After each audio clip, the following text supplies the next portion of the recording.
Okay. All right. Let me see. Good to go.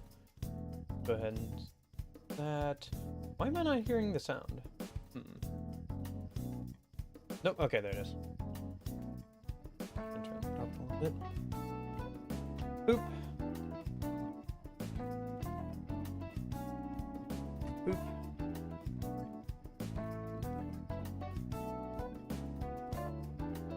Well, hope everybody's having a good week and everything. I'm doing alright.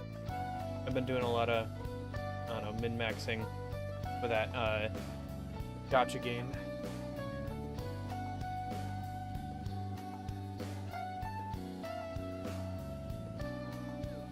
And by that I mean I've been, like, studying how, like, gear and stuff actually works, because it's actually somewhat complicated in that game. I've been working on that for, like, a couple hours a day. As well as, you know, trying to look around, see what jobs are around me. A little bit of this, a little bit of that.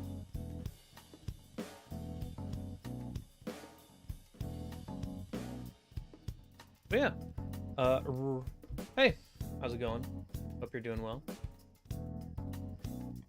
Alrighty.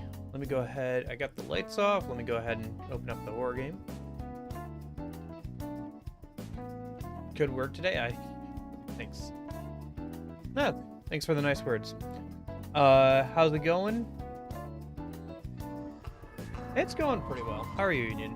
So, Union. Is it gonna pick up the game? One sec. Is it looking for the game? It is looking for the game. Is it gonna find the game? Yes, it is. Cool. So Union. I'm level 65 at the start of the island town. That tower dungeon there is so good for grinding.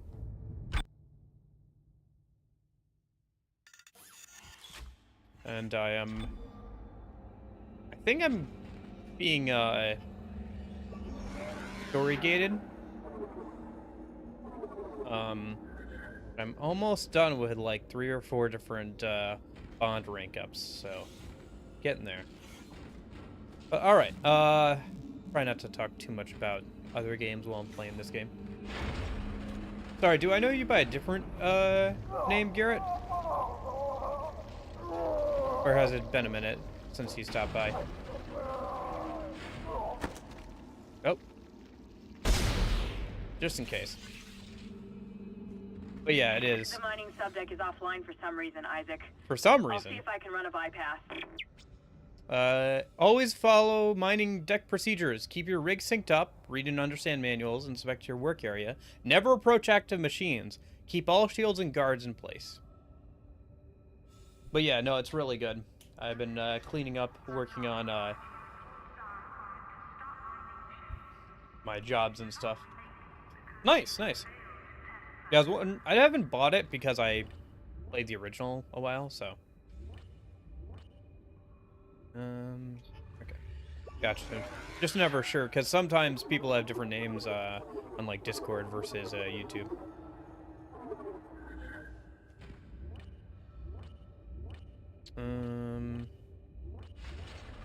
Getting to Friday? Nice. Nice, nice. Yeah, I enjoyed the original quite a bit, so I was hoping the remaster or remake, whatever it's classified as. I know that stuff gets kind of... I was trying to say... Oh, that's the wrong thing. Oh, okay. I got both. Okay. Maybe I should have gone for the shotgun there?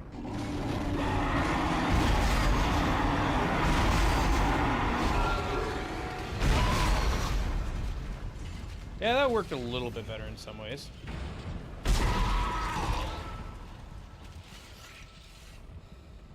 Okay.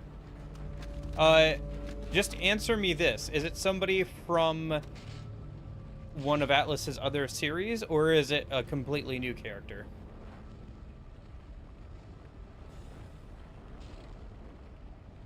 But yeah, I appreciate the positive words, Garrett. the hell is going on? That's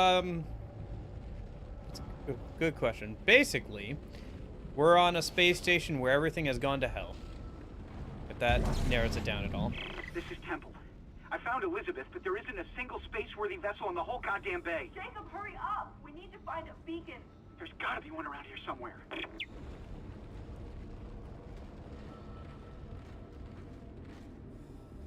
It's a completely new character? Nice. I appreciate that. Okay, cool. That's all I wanted to know. I'll find out the rest for myself. But yeah, no, I've been farming a little bit. I actually got done with all my farming objectives already, pretty much, in the game, for Metaphor.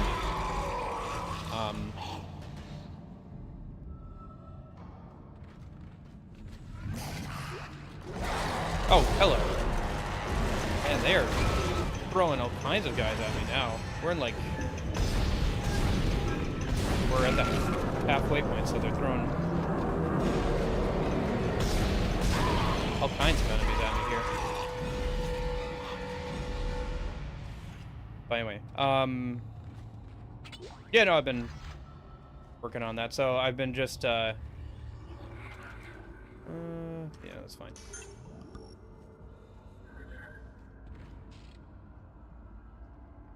Getting low on ammo. Might be some more among the dead bodies here. Yeah, there we go. But anyway, what was I saying? Right. So I've been just cleaning up skills or jobs on my secondary characters now that I have the main character all maxed out. But yeah, it's so much different from the last place I was grinding. I think I did miss a dungeon in the second town there. At least it feels like it. Maybe not. I guess I'll find out it when I do a repeat playthrough probably. But yeah. The difference between that like last dungeon I was grinding at, the Minotaur dungeon, is just like so much different.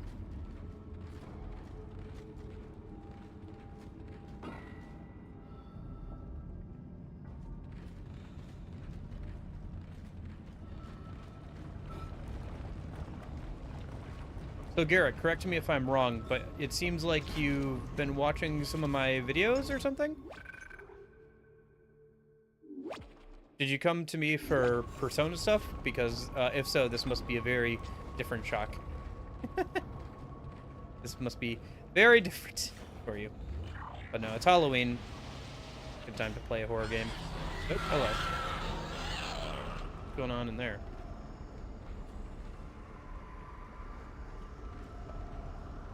Yeah, I was hoping it would be a completely new character for the super boss. It'll be interesting to see if I can pick out who it's going to be before I get there. Gotcha. Well, I hope those were useful for you. I really do have to make some more Persona guides and stuff. I know I've been slacking on that.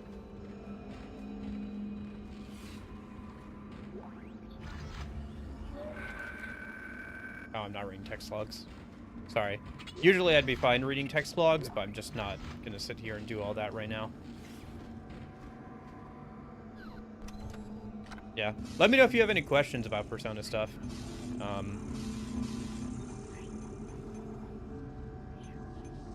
For sure. Willing to answer whatever.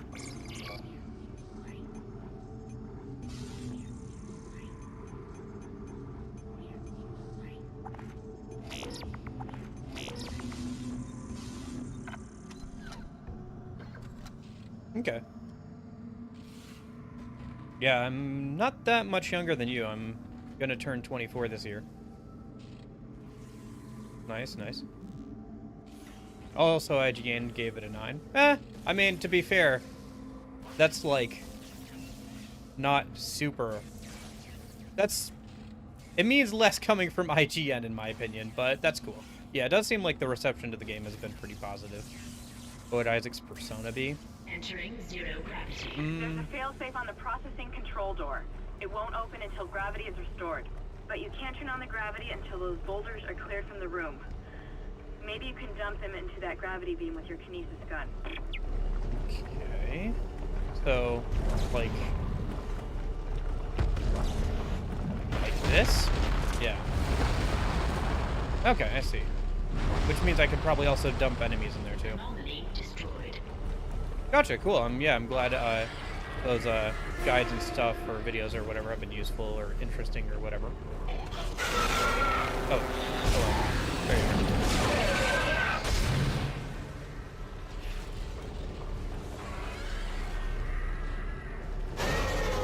Yeah, there's a lot of stuff going on in the Persona games, so it can be hard to keep track of it all. That's why I made those guides in the first place, is because there wasn't a lot of stuff for Persona 3 back in the back when I started making that stuff. Of course, it's a little bit outdated now, just because we have Persona 3 Reload and stuff being available. So.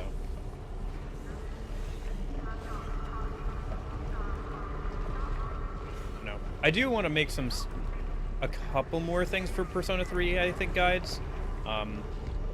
Like I'm sitting on some footage for a couple of things. And then I think I want to move on and make some Persona 4 golden stuff. I don't know if about Persona 5. Oh, I am in zero gravity, so I can jump. Okay. Entering zero gravity. So I should be able to, yes, okay.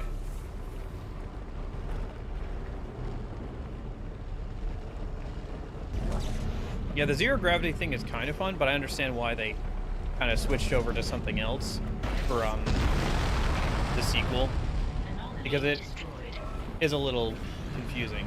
Oh, shoot.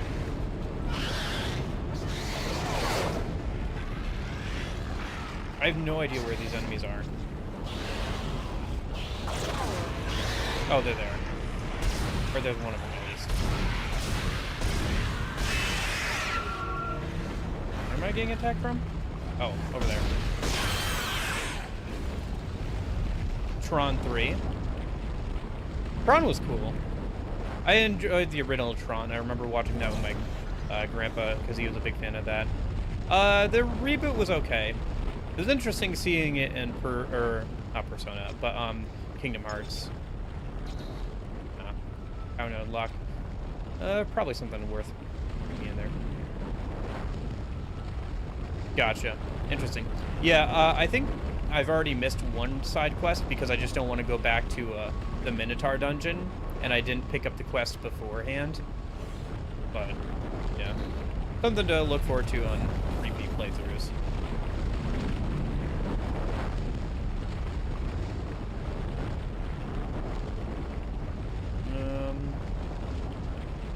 Here, let me hop down here a minute. Which Persona game have you been playing recently then, Garrett? Oh, speaking of Tron 3, like video game wise, the Wii game was always a lot of fun because it was basically like all the like different in-universe games they would do, like light bike racing and all that kind of stuff. With a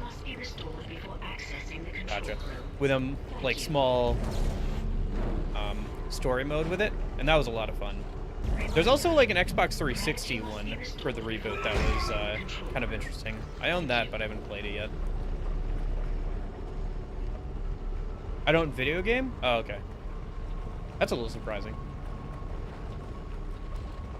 Seeing as most of my content is video game based.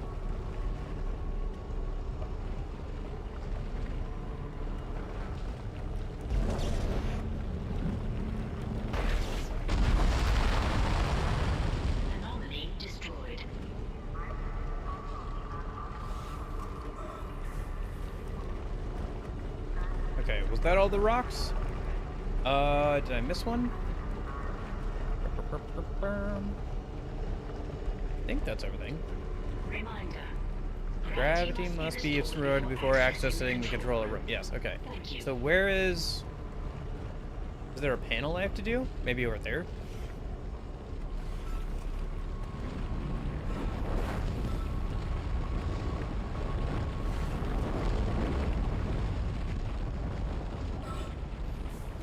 Hello. Or do you mean you haven't played the Tron video games, Garrett? Is that what you mean? Warning. Free floating before gravity can be restored. Does that include these things? Hello? Anomalies must be... But there's a box over there. Let me go grab that in a minute.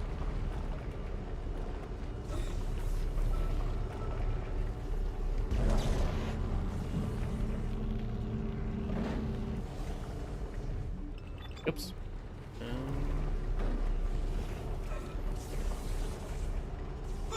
Getting a little bit more used to hopping around on walls. But yeah, now that you've gone through the whole game, Union, where would you rank it in terms of, like, RPGs in general, and then, like, Atlas RPGs you've played? Hello. Hi, Garrett. How are you? Okay.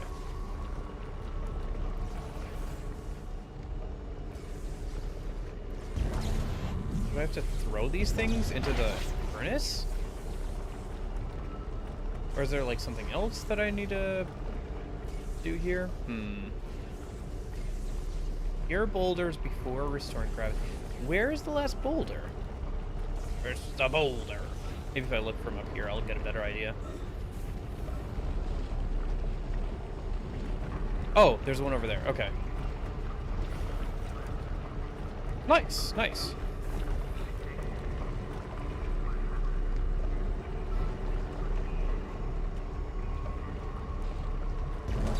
Oh, I don't know about that, Garrett. But I'm glad you're having fun.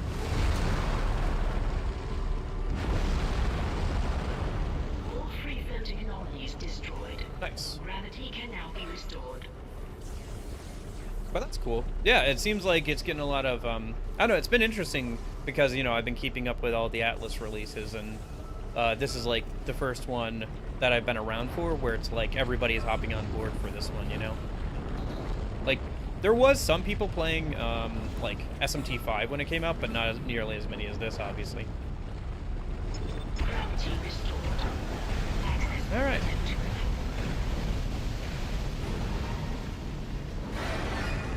Who's coming after me? Oh.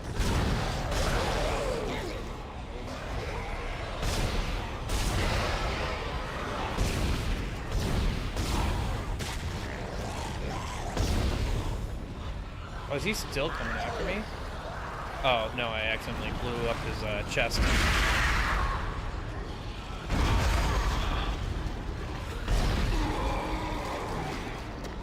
Oh, hello.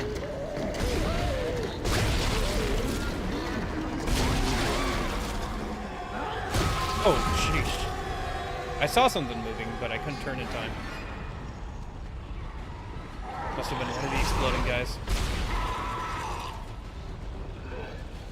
More of them. The enemy's throwing a lot more enemies, or sorry, the game's throwing a lot more enemies at me now that we're in the second half of the game. Yeah, it's a horror game. It's meant to be scary. But yeah, it freaked me out a lot for the first week or so playing it, for sure. Now that I've, like, gotten farther into the game and I have more upgrades and stuff, I'm more confident in taking on enemies. But for sure, yeah, definitely can be very freaky.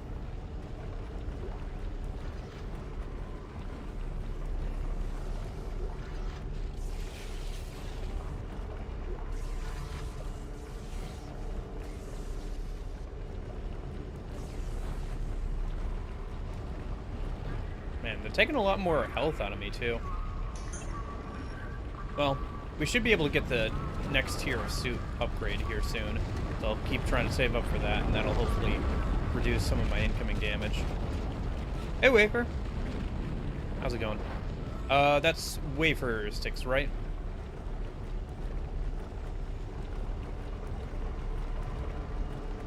Nice, nice.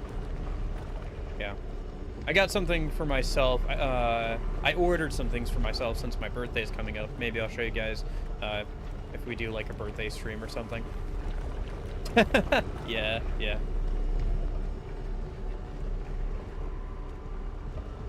What about 2024 and 2025, Garrett? Not sure what you mean there.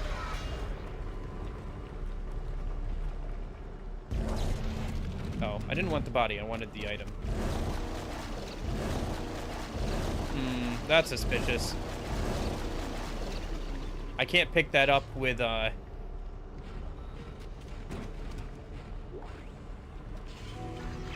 Okay, the key, that's fine. Isaac. It'll get you into the control room so you can launch the asteroid. Don't forget to attach the beacon first. Oh yeah, that won't be for like I another read another report few on the weeks here. colonist dementia. It seemed to start after they removed the marker from the planet. God knows how long it was down there. Okay. Yeah. It's not until like early November, which is coming up here. A few more weeks.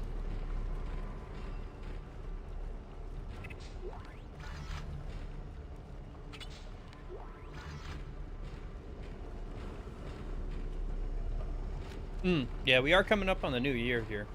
I gotta keep working on that games I played off stream video. Getting there. I started working on like the springtimes, like editing down the springtime stuff earlier today. So, you know, trucking through. Let's backtrack real quick and shove this power node into that door a minute. Okay.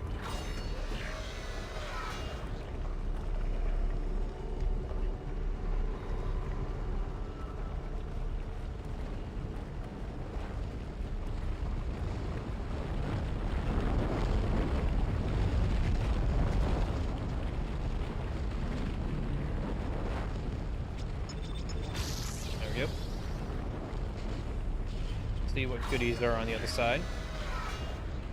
Honestly, money matters more right now than other stuff, because once I get the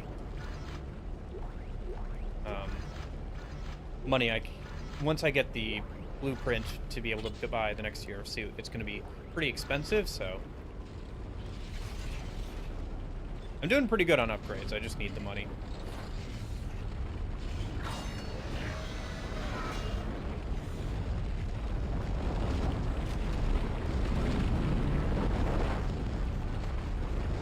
I know. I was gonna say that, like, I feel like, you know, like, same thing with Resident Evil 2, because I took my time and I was playing on normal difficulty. Eventually I got to the point where I had so much stocked up that I didn't really ever feel like I was super much in danger, even if the game, like, you know, scared me at times or whatever. And I feel like I got to that point, like, right before this. But now the game's starting to throw more and more enemies at me.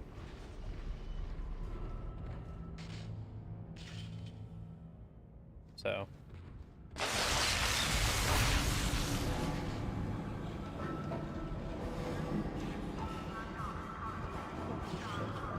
something in the walls.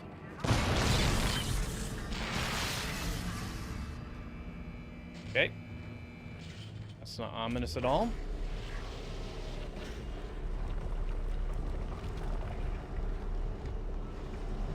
Wonder when that regenerating guy will show back up. Oh, jeez. It's just giblets vibrating through the door. No, which way am I supposed to go? That way? Okay.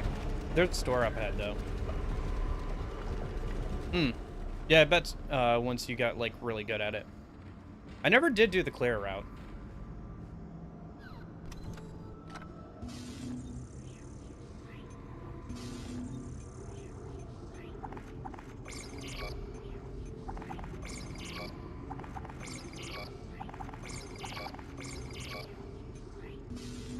Okay. How am I doing on plasma energy? I need more plasma energy. Like a good amount more. I have enough, I think the next upgrade should be about 35k for the next suit upgrade. So it should put me right about where I need to be for that. Yeah, I'm topped off on that. I wish the game would give me more ammo for the plasma cutter rather than other guns, but at least the ammo for other guns is usually more expensive. So I can sell it more for more. Regularly. Thank you. Oh, safe station. Nice. But it was definitely a good game, Resident Evil 2 Remake. I don't know. It's one of those things where it's like, even if it's not a genre I usually play a lot of, you know, I can appreciate, like, how good of a game it is. Where it's, like, not something I would play too much off stream, but I enjoyed my time with it. Yeah, maybe I should just aim better, and then I won't have to spend so much on ammo, huh?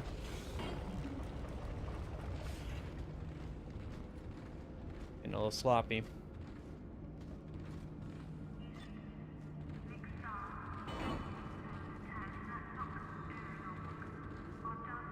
come through here already? I did. Yeah. So where are we headed next? Go that way. Oh, right. We have to take the elevator down another floor.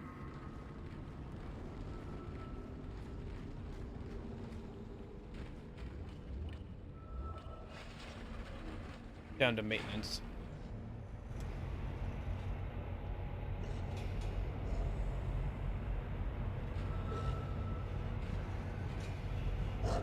Ah.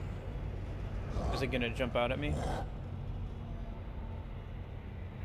Foreshadowing for later, I suppose, when I go on that floor.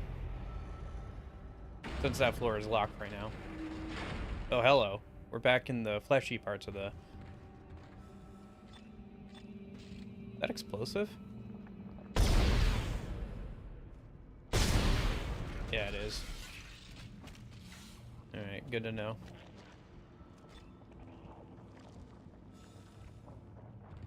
Medkit. Take that.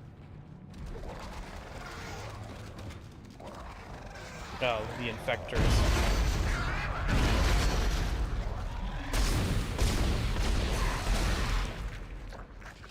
Makes sense that they'd be here.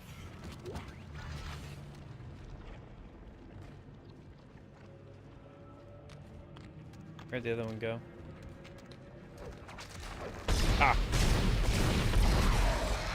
I think I got it before I managed to turn that guy. Yep, cool. Dr. Myself some Kai, trouble what that the way. hell are you doing? Get back! Come any closer and I'll shoot him. Give me the access codes to the cargo bay. You idiot! This is processing. Why the hell would I have codes to cargo? Don't lie to me. I'm sick of everyone lying to me. It is imperative that I get the marker. Give me those codes. I don't have them. Is this what you did to the captain? Go on. Shoot me if you've got the balls. Idiots! It's the only way to stop it. The only way to end it. He's completely lost it. Somebody call security. I mean, he was right. Just went about it the wrong way. Although, I understand why he's desperate. Oh, hello. That's scripted, right? No, you know what it was? I know exactly what it was. Gosh darn it, 2007 game engine. The explosive ball was over here. The door opening as a hitbox. It hit the exploding ball and exploded me right next to me when I opened the door. I don't know if that was intentional or not, but that's very funny. All right. All right. Oh, hello.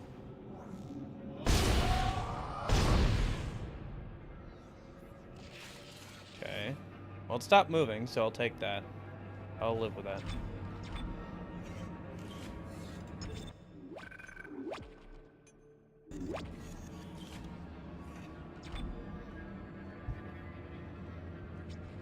All right. I gotta get that thing over to me.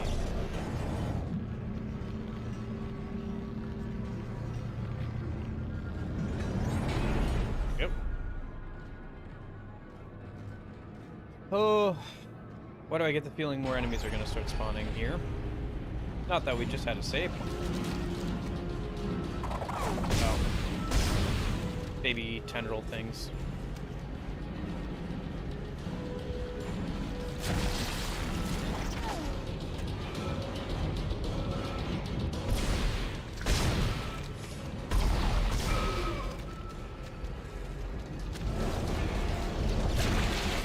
Grab the ammo.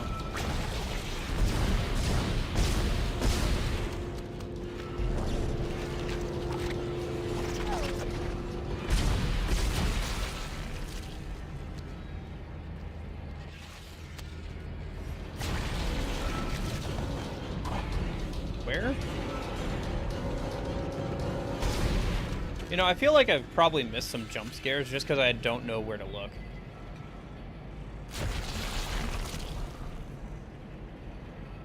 Anyway. Let your tools do the talking.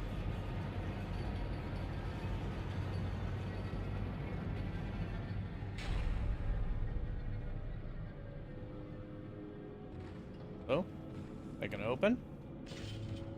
Isaac? Oh, Is that really you? I don't think it's you. It feels like it's been so long. Why can I aim at you? But I can help you now. Oh, I can't shoot her. Come with me. That's supposed to be my wife, by the way. She's the reason we're in this whole mess. Is because we came here to make sure she was okay. Obviously, she means a lot more to Isaac than she does to me, but... whatever. It's kind of weird that, the, like, games have Isaac be a silent protagonist. It's this one versus, like, the next one. Alive quotation marks.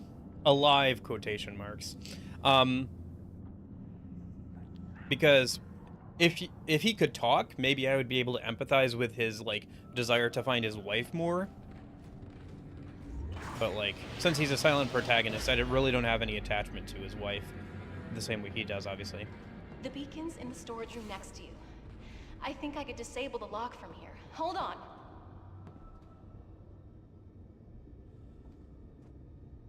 Interesting. She's also got a rig on of some kind. You can tell because of the pips on the back and stuff, I think.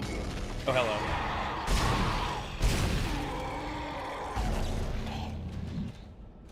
Grab the... there it is. There's the ammo. I like how she didn't, like, get shocked at all by that. Just, like, kept working. I mean, fair play. She's doing a good job for that, but... I have not. Who is it? Bro, can you work any slower? How long does it take to put in a password? I got lucky on that shot.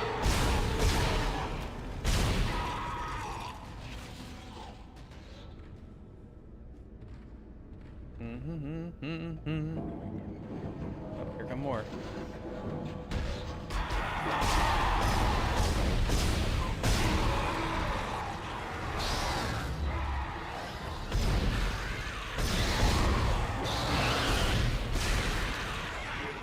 Oh, I see. The rig is so you can know how much health she has. Because just like with you, it can tell you how much health she has. Yeah, makes sense. I get that they're trying to do the silent protagonist thing. Oh no! You just kicked ammo down below! Find a way. I love you. I don't know if I love you. You just kicked ammo down below. I need that. Gosh darn it. She's just walking through okay. Alright, whatever. Oh, that's cool. I'll have to check that out maybe later today. About the death battle thing. But yeah, I understand, like, they're trying to do the silent protagonist thing. It's just that if they want to do the silent protagonist thing, I wish they gave me a different reason to care about what's going on in the plot. Because as it is, like, I don't have any attachment to his wife, you know? It's like, she's just another character. Honestly, I have more attachment to the two people I came here with because I've seen them more and interacted with them more than I do his wife. You know? That's just how it is. It kind of reminds me of, like, the Command and Conquer game that fans don't like to even acknowledge, which is the one that kind of killed the series. Hi. Nice level 4 suit schematic. Hey, I lost your signal for a while. You had me worried. That's not suspicious, given that we just found our beacon, wife. So head for the mining bay and attach it to the asteroid. I've been running trajectory calculations, and if we launch soon, there's a good chance the asteroid can reach a safe distance to begin transmitting. Still no sign of Hammond. In his state, I can't imagine he's still alive. But, yeah. So in Command and Conquer 4, the last one EA made, and it kind of killed the series, because they forced it into a MOBA RTS style thing, and, like, made it really... It was a very poorly... There was a lot of things wrong with it, and because it didn't sell well, EA's like, well, people obviously don't care about Command & Conquer, so we're not going to make any more of these games. But in that game, you have, like, a wife that you're supposed to care about, and she's, like, very needy and not, like, well written, so people obviously choose to side with the charismatic Kane instead, you know. Would you rather side with oh gosh, this again. The charismatic, like, evil villain that you've known for the last, like, decade from previous games, or would you rather, you know, stay with your needy and, like, kind of annoying wife? It's a no-brainer for a lot of people. I don't know. Nah, whatever. There's a lot I could talk about with that game and the problems it has, but...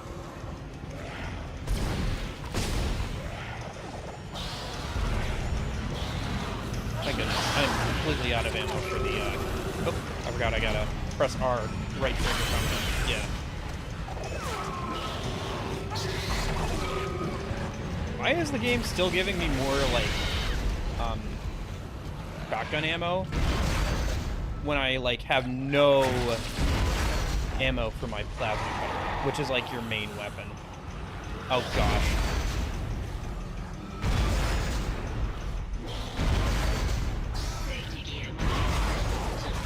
Oh, gosh dang it. Command & Conquer has such a great soundtrack. Yeah, the whole series does. Frank Lepecki is really good at what he does. I played through the entire Command & Conquer Red Alert series earlier this year, which will be part of that video that I was talking about earlier. Let me grab the health pack.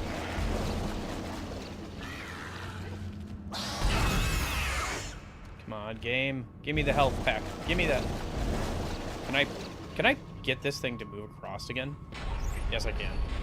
Nice. Let me just pick up this stuff then. And then I can heal up while we're moving along as well. Let's use some of these, like, medium med packs. Yeah. And then one of the smaller ones. Yeah, he was, like, really young when they first hired him, too. It's cool to see how his, like, style changed and grew as time went on.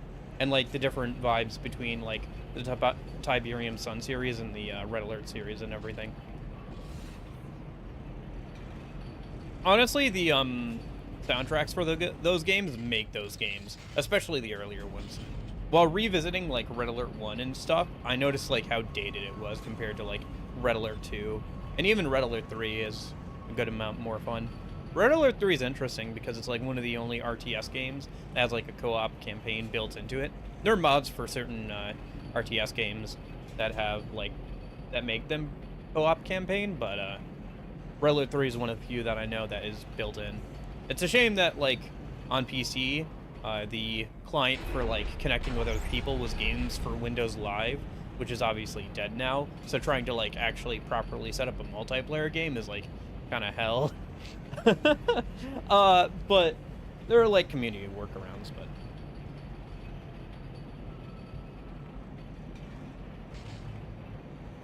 but the only other one I'm aware of is the Halo Wars RTS, the first one. Demetrius? Not sure what you mean there, Garrett.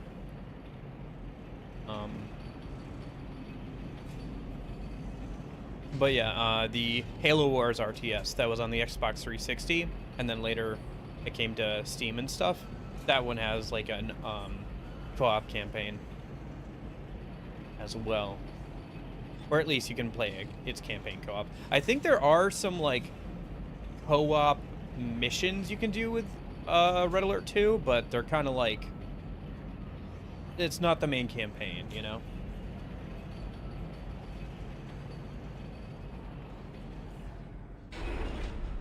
I really enjoyed, honestly, the Halo Wars RTS. It's cool how well they managed to make an RTS around the Xbox 360 controller, because a lot of RTSs play like ass on a controller, to be honest with you. But that game, they designed it around the controller, and it works pretty well. I still enjoy playing it every once in a while to this day. I think I have most of the achievements on that game on Steam. And I played through the campaign co-op with somebody not that long ago and had fun with that. The story's not bad. Got some cool cutscenes, since the I've got cutscenes were elevator done by access to the Blur. mining subdeck. It was a security lockdown, although I don't think it helped them. Now that you've got the beacon and the key, head over there. It looks like the asteroid is held in place by some gravity tethers. You'll have to knock those out before you can launch it.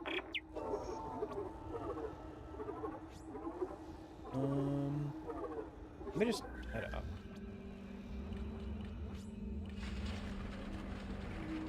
Honestly, not sure what you're talking about, Garrett. You're just kind of throwing things like unfinished sentences, just random things into chat. I'm not sure how to respond to that. I've never actually... I think I've watched Matrix 1, but I've never watched the whole series. I don't know. I haven't watched, like, a lot of television or movies in a long time.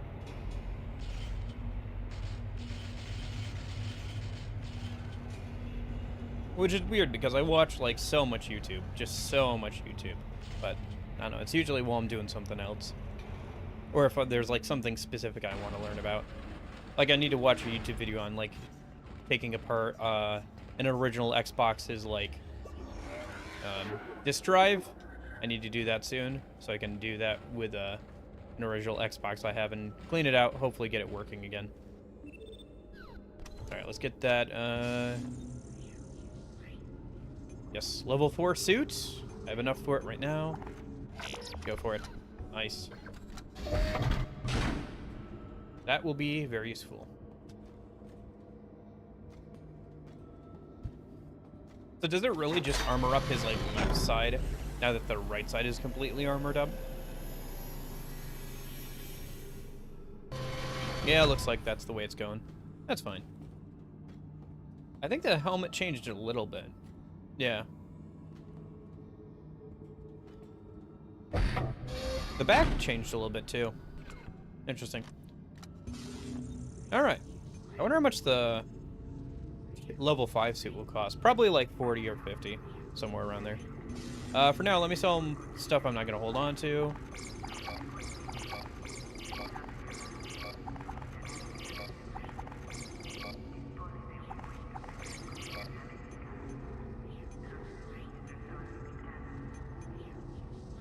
I have like no ammo for the plasma cutter.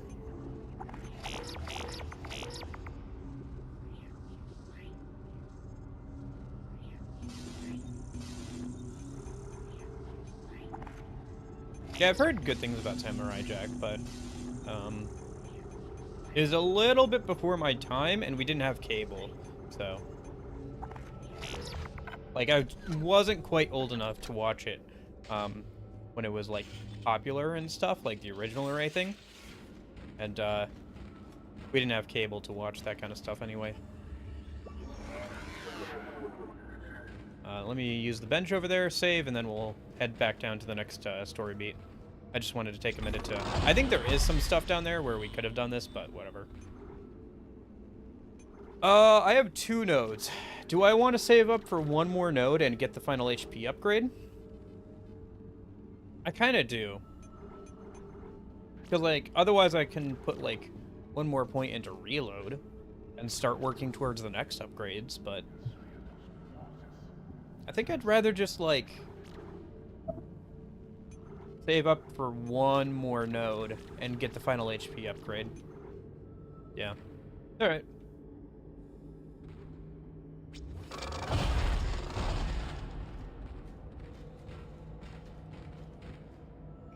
I will say, having like a lower tier rig does feel a little bit like the whole Samus situation where it's like, why didn't they just give me like, I don't know, a more armor reinforced rig? But I guess everything costs money, and you didn't know you were gonna be dragged into a situation where it would matter, I suppose. All right, I think we're supposed to go down to the lowest floor. It looks like. Or are we going down to mining? Because that's finally unlocked, right?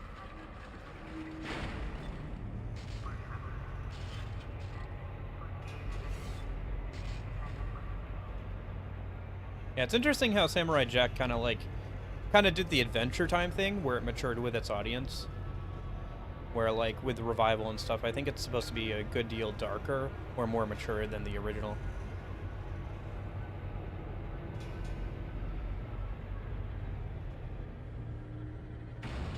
Which, from my understanding, is what, is this the right floor? This is the right floor. Is what Adventure Time did as well. Adventure Time is one of those shows that, like, is kind of interesting, but I wasn't there for. And so I feel like if you weren't there for it, it's a little hard to go back and watch, just because it's, like, so long. There's a rock going on in there. Holy cow.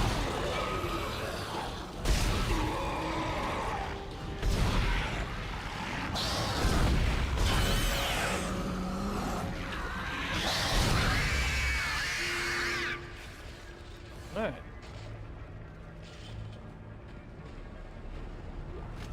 Glad I got the suit upgrade before we came over here. Yeah. I don't know. I guess it's like with the TV and movies thing, it's just for me, like with YouTube videos, either I'm watching like a short burst of like something that's informational that I'm giving my full attention or like referencing while I'm doing something, or I'm like having it off to the side while I play video games or something, where I don't want to do that with a TV show or something. I want to give it like my full attention. But because of that, I just find like there's less places in my life where I'd be interested in watching. I think I'm going the wrong way. I don't know if this is like a side thing or something I have to do later. There's a save point here. Might as well use that. Oh, yeah, it is always like one of those things where it's like, it's hard to rate something, like a series or something, until you see the ending, because whether you stick the landing or drop the ball, it can make a big difference in the like long term of like looking at a series or something. I've seen what they do to the bodies, what they become. I can't let that happen to me. At least if I don't have any limbs, I won't be able to kill anyone when I'm infected. Please tell Dawn and the kids that I love them. Please! Oh God!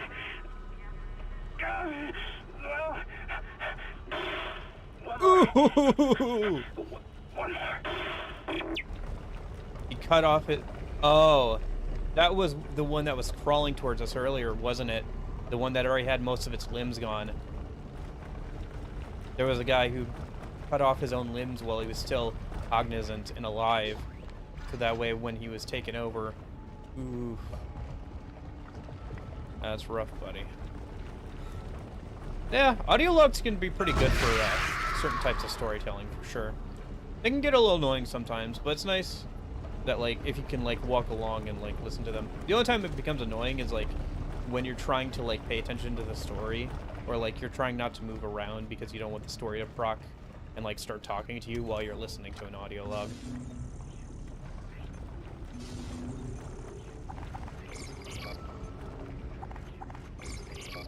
So I'm trying to sell some stuff so I can hopefully, we're a little short.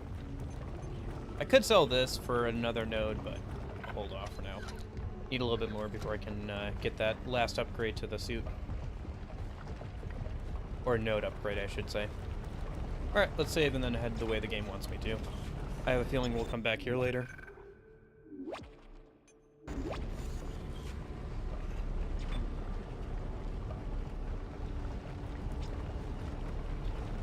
I know. Sometimes, audio logs with horror games can just devolve into, oh my gosh, there's a monster behind me. Ah, I died. Which is kind of funny, a little annoying sometimes. But they can also tell, like, how people were feeling and, like, the gradual decline as things got worse and worse. I think I have to pull that, like, power socket from the other side of the room. Oh, okay. Yeah. But yeah, that's why I try and, like, avoid, like, rating. I read a lot of manga, so I try and avoid, like, rating manga until after I've properly finished it, because, you know, you never know if they're going to be able to stick the landing or not. Ah. Hello? Game? What?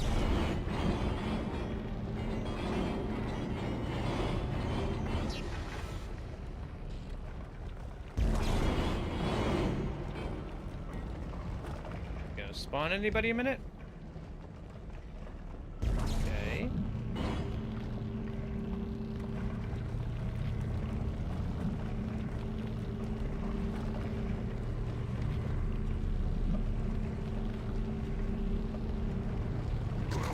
There it is.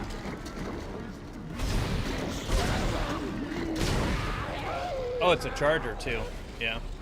2 chargers. My bad. Anybody coming up behind me? Nope. Okay. Probably what's gonna happen is like when I go to put this one back in, it something will pop out of that vent that broke earlier. Probably what the game will do. Need to read Berserk. I have the hardcover map right. Yeah, I haven't read Berserk either. I hear a lot about like that obviously, but I don't know. Seems like one of those manga that you need to like sit down and read in like one go. And also you need to be prepared because it's going to be a very I don't know. Very kind of man story, you know. It's like you read it, it's like, yeah. A lot of the same people that like Dark Souls seem to like Berserk. I wonder why. Maybe it's the fact that the main character carries a large broadsword. How's it going, Frida?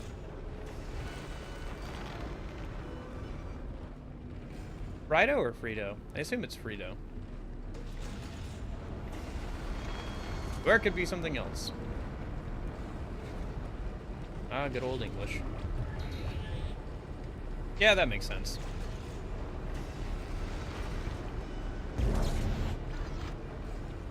Text log. Nope. Not reading the text logs. I like grabbing things from a distance. Because obviously sometimes resources are used as like breadcrumbs and stuff. It does seem like they're letting me gear up for something. They're giving me a lot of ammo here, and there was a stasis recharge point, so there's probably something on the other side of that door. Oh, there was something back here. Frido? I think that's what I said the second time, Frido.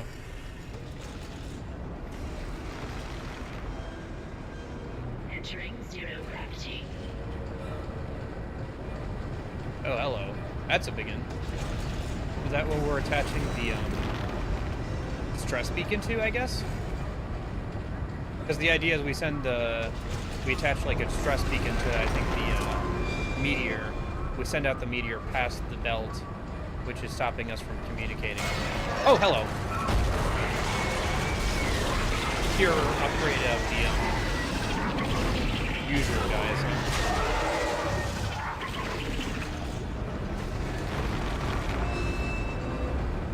Where did you come from? Oh, there's another one.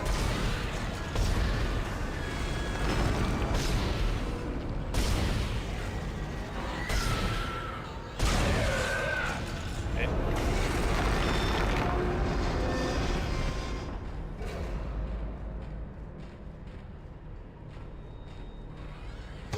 Oh, I hear another one.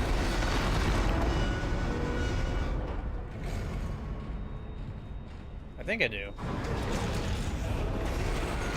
Oh yeah, there he is.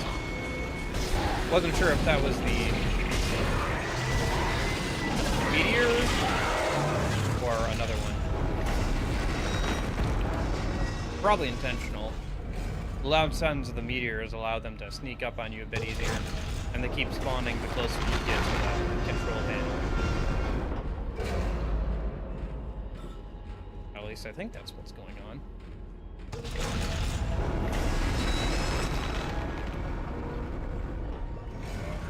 Yeah, I should be going. Oh, wait, hold on. Destroy the gravity tethers. Oh, I see. So I have to destroy all 3 gravity tethers.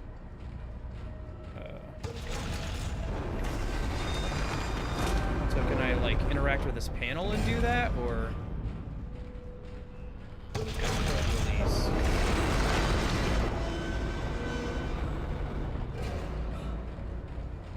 Do I have to shoot this thing? Ah, there we go.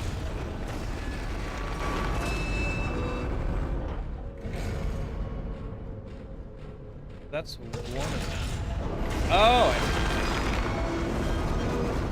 And then, yeah, we're in a no-gravity area, so I can jump around if I need to. Does it not reach that far? Dang. Right.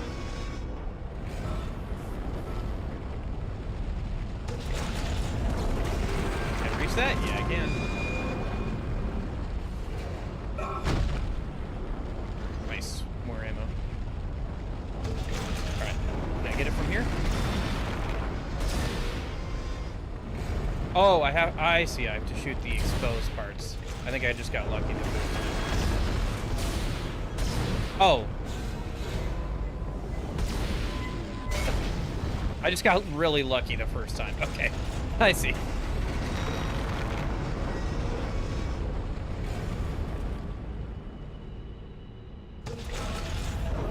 All right.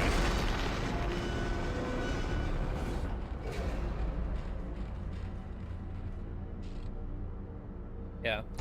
I will say, I think I've enjoyed Metaphor's gameplay, like, when I'm going up against, like, a boss that I have to figure out, like, what the answer to the puzzle is, basically.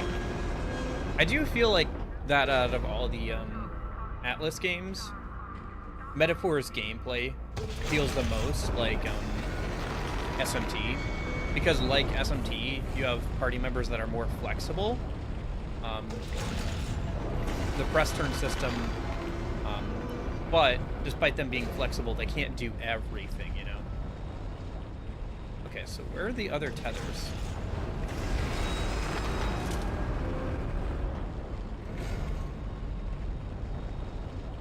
Because there's one there and there. Oh, is it the other side, maybe? There'd be more tethers outside. Oh, I see. I thought maybe, like, I had to shoot the other side or something. I have to get outside somehow.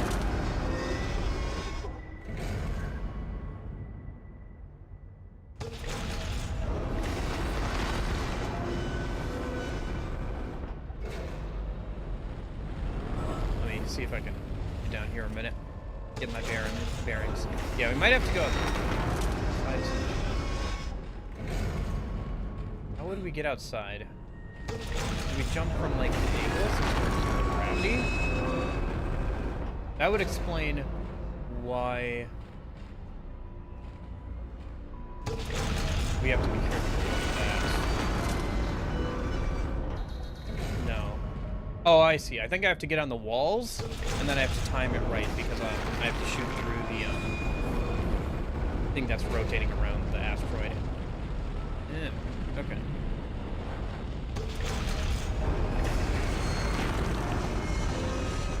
Thanks for that heads up, Christian. Appreciate it. It's a little hard to tell that they're out there. I don't know, maybe I'm supposed to jump over there? No, I can't jump through there, can I?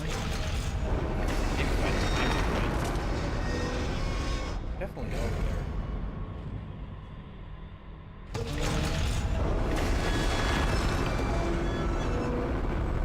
Coming at this from the wrong angle. And destroy that. Definitely out there. Do I have to go around outside somehow?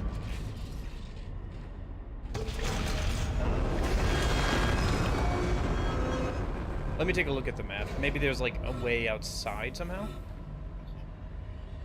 Alright, let's see. We're here. Both those doors laid there. Jump on the meteor. Oh! You're right. My bad. Oh! I timed that perfectly right. Aw, jeez. Aw, really? I have to go back through here? Okay, whatever. Alrighty. Well, I can waste less ammo this time on shooting at the shielding. That's funny. I timed that just right so it would sweep and hit me. That's something.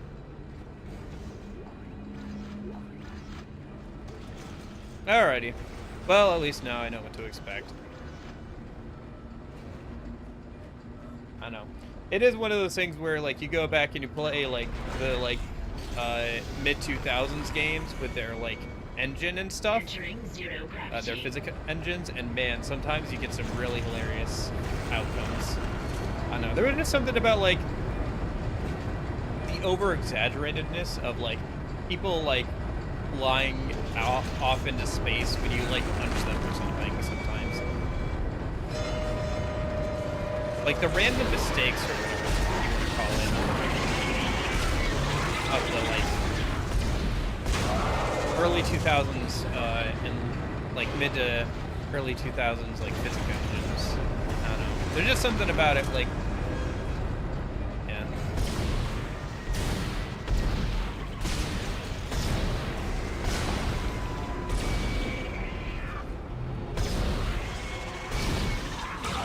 I kind of like it more than, like, the super realistic engines. God.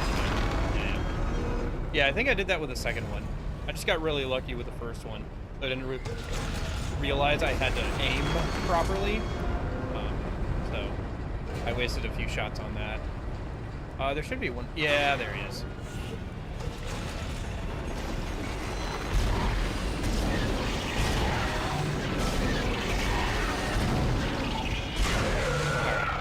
That's all three of those guys dead. Let's shoot the one down here, grab the couple of boxes that are around here, and then, yeah. One done. Alright. So there should be a couple of boxes around here that I can grab for ammo. Yep. And then, need to jump onto the ceiling. Next one.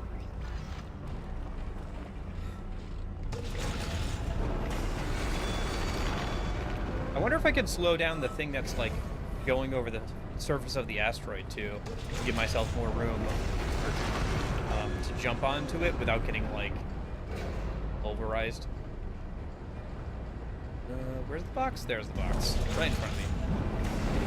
And it's good to stomp on these, because occasionally there's enemies inside. Not for these ones, but, yeah. Alright. Numero dos.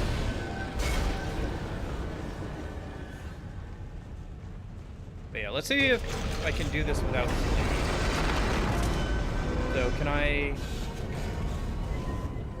slow that down? I think I can.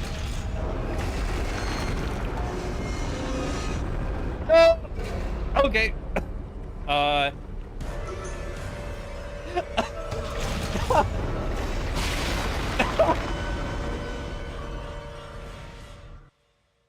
Well, third time's the charm. Amazing. I love that I found both ways to accidentally die on that thing. Great. Oh gosh. The text log.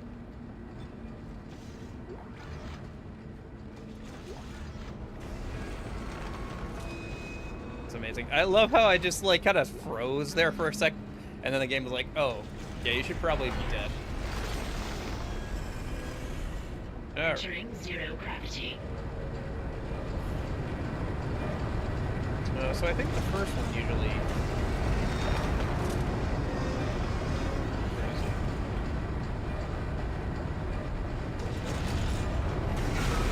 Oh, hello. What the heck, game? Didn't see that? He legit just spawned right in front of me. So far the game's been pretty good at concealing, like, enemy spawns. But that was, like, just straight up, like, he just spawned right in front of me. See, that guy did the proper animation of coming out of a vent. Mogus. But, yeah, that first guy, he just kind of, like, popped into existence in front of me. Alright, there should be a third one. coming out of a vent somewhere. Let's deal with him and then keep going.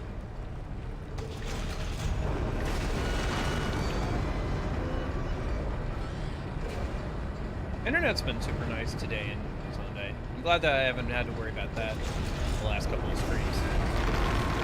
I did, before a stream, I got a pop-up from like NVIDIA's like driver manager thing. I uninstalled it because I thought maybe it was like trying to do stuff in the background, and maybe that's why I've been having issues with internet recently. That's probably part of the reason. I don't know.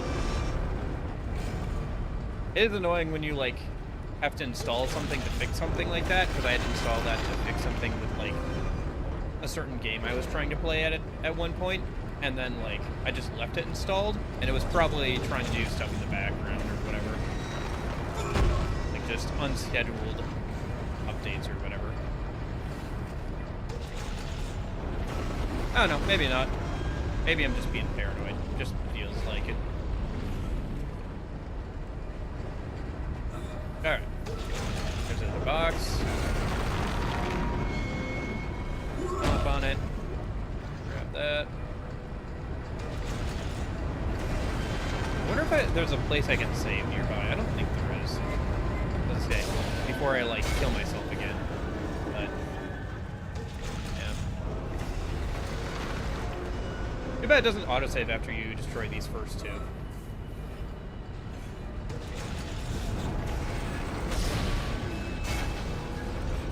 Okay.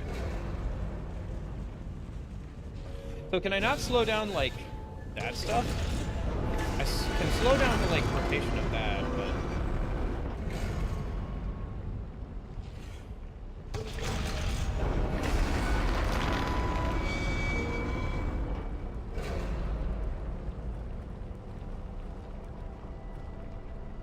Try and time this right this time. Okay. Now let's run over here. There we go. Oh, hello. Whee! No! My ammo! Alright, whatever. Let's try and do this before I die. Again. Okay, that's one. Oh, that one's still alive. I thought it was the dead one.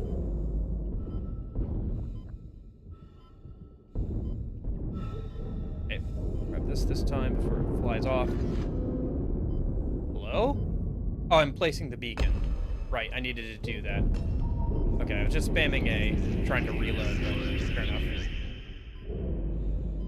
Alright, and then last one.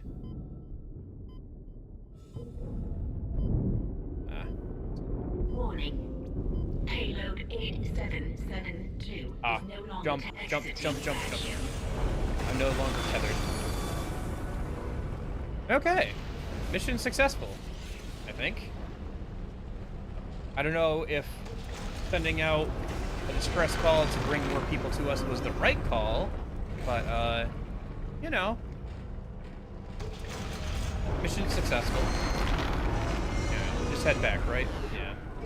Gotta head back up to the elevator. Alright. Oh, I should refill my, save system in it as well. Here, let me pause and get a drink of water. But yeah, are you guys playing any Halloween games for October? Or do you not really kind of do that? I don't know. I like seasonal gaming.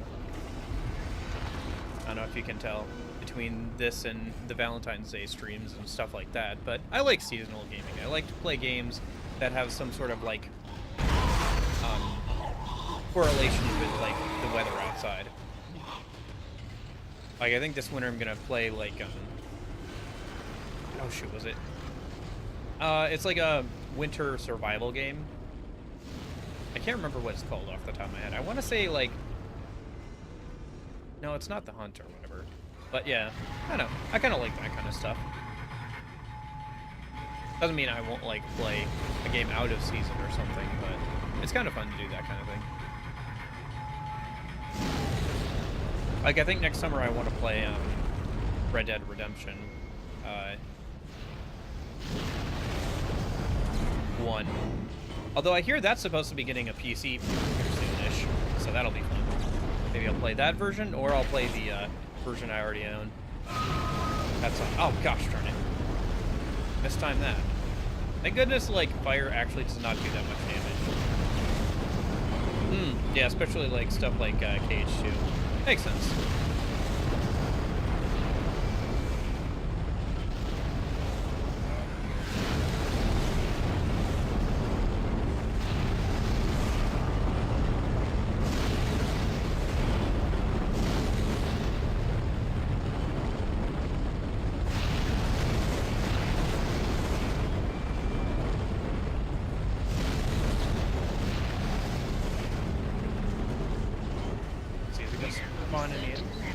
In 10 minutes. Great.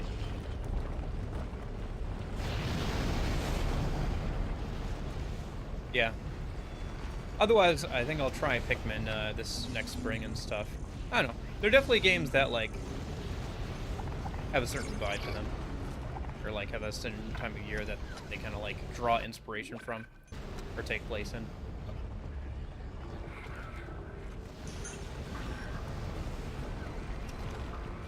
Alright, let me see if I can sell anything, and then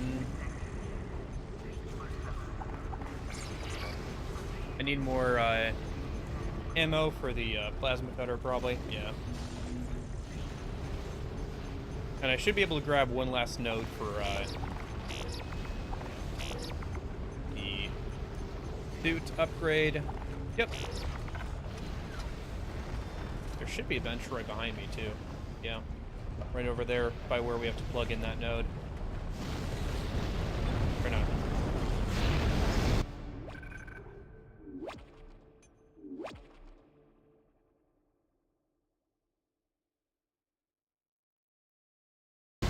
Yeah, it looks pretty good for... I will say this game's art design is very good.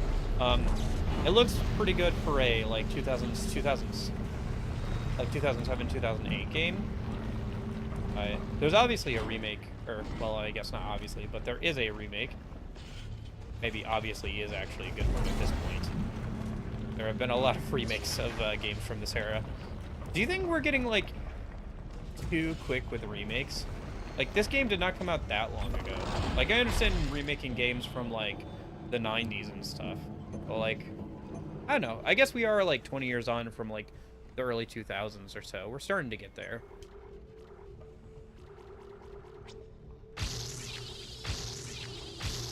Although, it sounds like, nice. It's more of, like, a reimagining. Oh, gosh darn it. I hit the wrong button as well. Yeah, I had a feeling that was going to happen. Or, like, I figured something was going to pop out once I slotted this in. But, yeah. Ambushing me at the upgrade station. I like how in the first week, my first reaction would have been, like, to freak out. And now my reaction is, oh, gosh darn it, not again. Not again. Good thing I had a shotgun on me, though. That was a good option there. It had pretty low health compared to its other counterparts, so yeah, it's meant to just be kind of something you, like, freak out and, like, punch to death, I think. I think where this game really excels is its use of lighting and sound design, for sure. And it's got a unique, like, look to it, you know? A very gritty, like, high-tech, futuristic look to it. Which makes sense, because this is just, like, supposed to be some, like, mining rig or something, really. It's not like some futuristic city or something. Yeah, there's futuristic technology, but it's, like, still a gritty, like, what's basically an oil rig.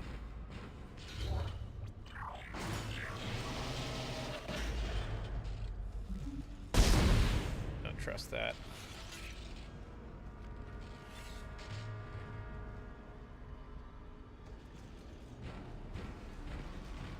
I still don't trust bodies, what can I say?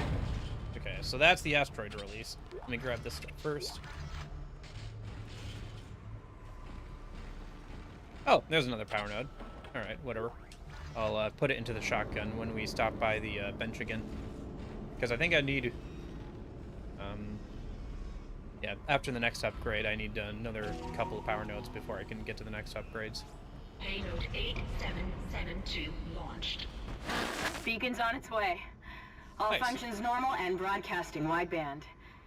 Now we just have to hope somebody's listening. I'll position the array receiver. I thought I saw my brother again. He waved to me, like nothing was wrong. Oh, I did take a sip of Okay. water. That was a good chance to do I so should be while able they're to leave talking. this channel open. What? The comms array receiver isn't responding. Isaac, can you get back to the bridge? We need that array Oh, sure, no online, or we problem. can't receive signals from anyone Anything for responding you, to the person, beacon. I barely know. Risk my life to head right back into somewhere dangerous? Oh, sure. Why not? Detected. Quarantine activated. Oh, gosh. Guess the vent? Yep.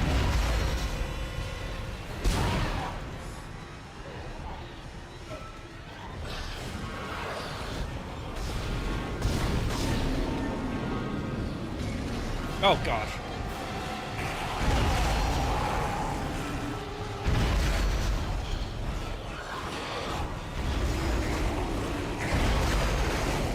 Yeah, maybe we should upgrade the shotgun a little bit more. That reload animation. I will say, I wish they had given me a futuristic, like, shell loading shotgun. I don't know. I'm just a big sucker for shell loading shotguns in video games. Especially when it's something like this. Like in a horror game or something, you know? There's just something very satisfying about reloading a shell reloaded shotgun. Especially if it's a pump action. Although, I don't know of any, like, shell, like, individual reload shotguns that aren't pump action, so... Well, I guess there's, like, the very simple double action.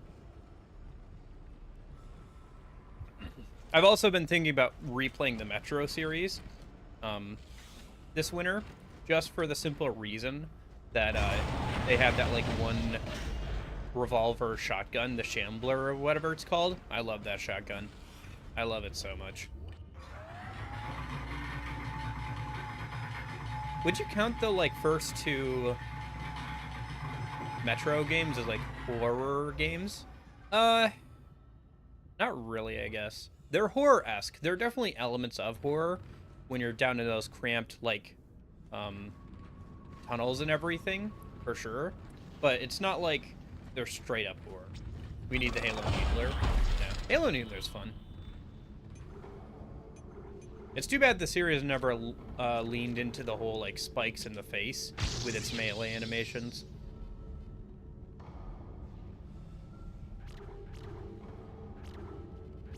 Yeah, so I'll save up 2 nodes next for the capacity and damage upgrades and stuff. I could go this way, but then I'd have to spend an extra node getting up here.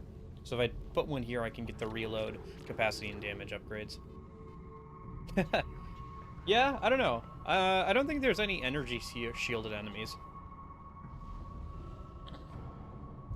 There have been armored enemies, though, like enemies that have like some of their armor on from when they were still human, but or enemies that are like pretty tanky, but there haven't been like energy shields or anything.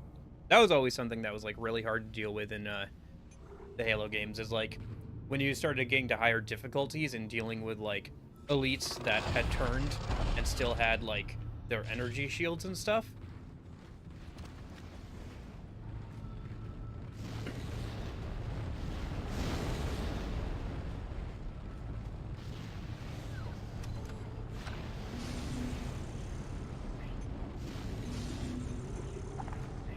Actually, do I need the medium health pack? No, I'm doing fine. I am doing A-okay on health. I am very tanky now. Oh, the other thing I could do is I could put some nodes into air. Like having more air in zero gravity and like vacuum scenarios. I think I'd save up for now.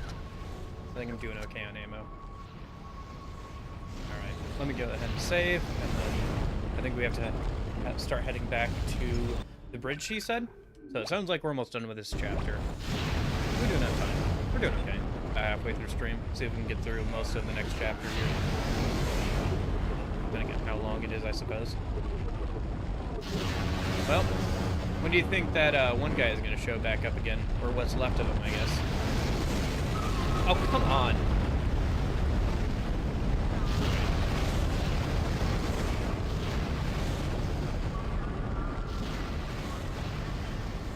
Well, let's see if they jump down on me again from here.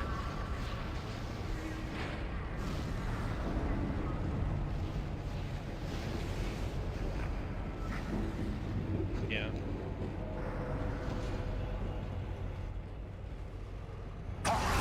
There it is, yep. Yeah, it spooked me, but I was expecting it.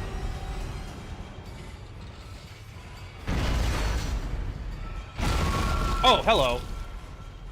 What was that? Oh, I forgot this thing had an alt fire. The alt fire and the stomp on enemies button is the same depending on whether or not you're holding the left trigger.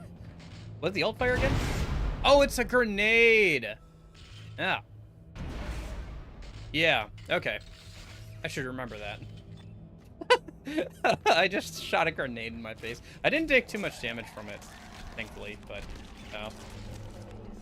these little things.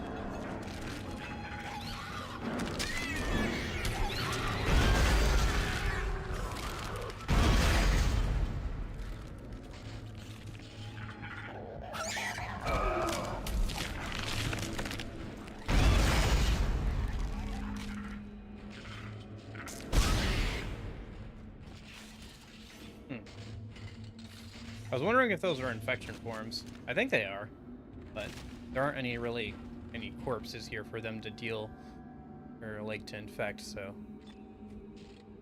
Okay. Well, I think I'm good on the store and stuff. Let's just keep heading up, I guess, to the tram. Be too far away. Yeah. I don't know. I think I think the Needler would be decent against this type of enemy, because it can explode them. It could deal good AoE damage. Other than that, most conventional weapons aren't too effective against these guys. So I would say probably like something like the Halo flamethrower, but that's just a flamethrower, so I'm trying to think what would be effective against these guys. Maybe the energy sword, because you could slice them up that way. But you'd have to get pretty close, which would not be great. Yeah, I hope you're doing well today, too, Garrett.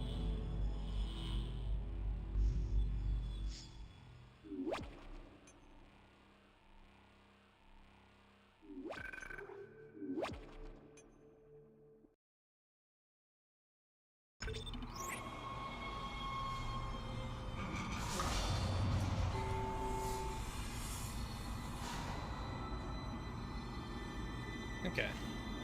What do we got? Things are looking up. A Are they? military ship just docked in, the USM Valor. I don't know what it was doing out there. It must have gotten our distress signal. We can't talk to it until the comms array is fixed. I'm gonna hack the door to communications for you. Get in there and find the comms control station. Okay. Military ship, huh? I don't know if they're here to rescue us. I get the feeling their orders may be to blow up this whole thing. And as long as I'm not on it, that's fine by me. Alright. Interesting. I think this was locked before. Alright. So, we have to head towards that, like, long thing again. From back with the... Yeah, we have to go on the outer side of the hull again. Alright. Let's see if this area stayed clear or not.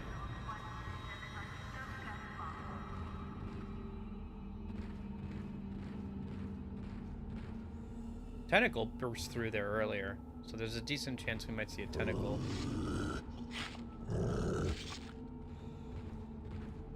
Again, in this area.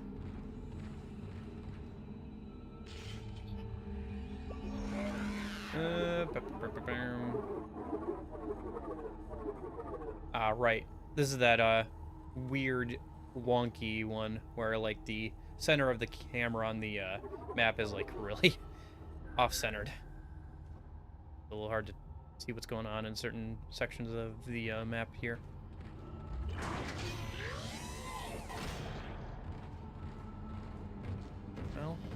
no meteors falling on us right now.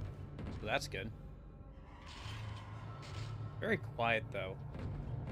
Ooh, quiet. And then here, do we take the elevator? Yeah. Alright, let's save and then take the elevator. Oh, gosh. Detected. Quarantine activated. As soon as I said it.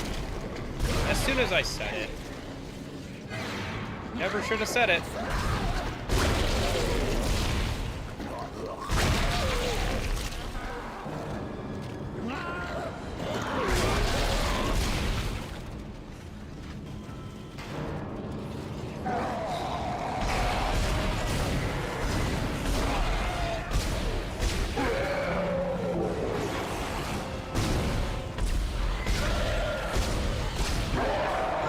Oh, hello.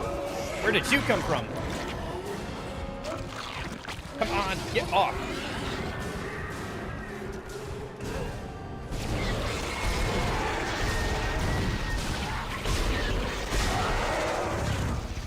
Haven't seen that animation before. Quarantine lifted. All right.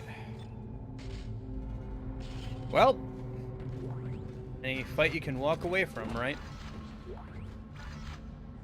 How am I doing on health? If I pick up a medium health pack, I should use it.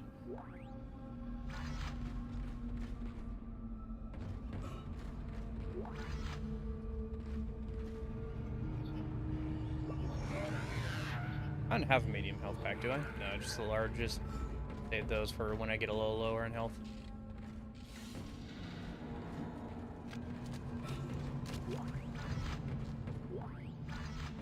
I guess let me just double check that. Yeah, this was locked earlier. When I was in here before.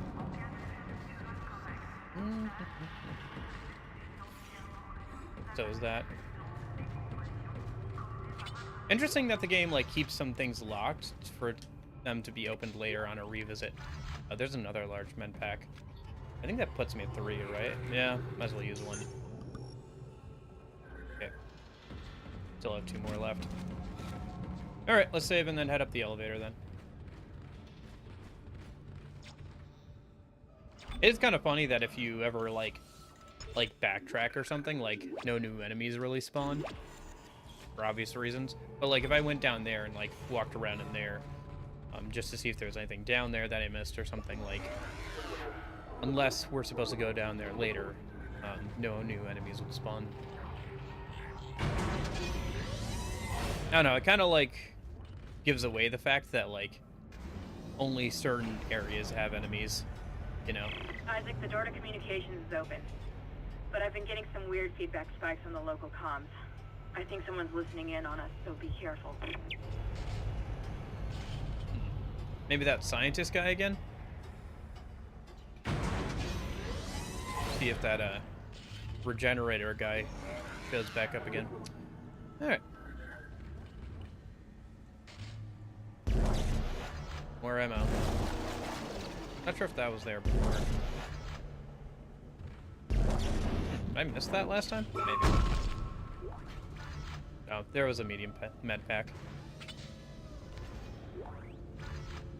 But yeah, that's cool that the game does that, where like, you know, it's understandable that not everything is unlocked, like in terms of like all the resources you could get right at the start, and so that way they can like branch them out for like repeat visits to areas or whatever.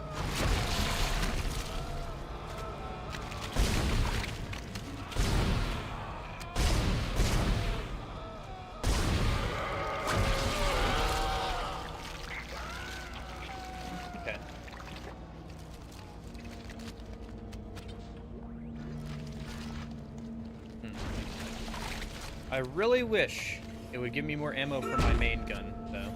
Oh well. You can always buy more.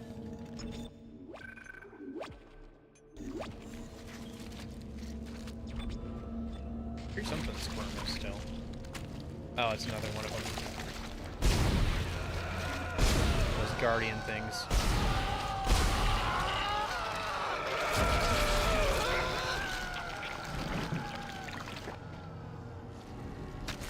Oh. I can see those for some reason.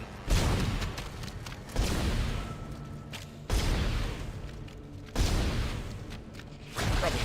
Because, yeah. Alright. Perfect.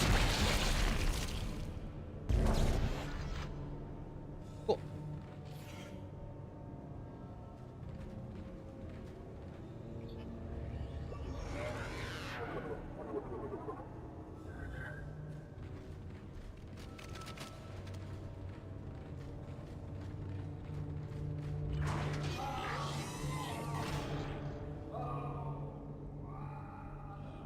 Yeah, sometimes it does. For the most part, it seems to, like, from random rates and stuff, it seems to value,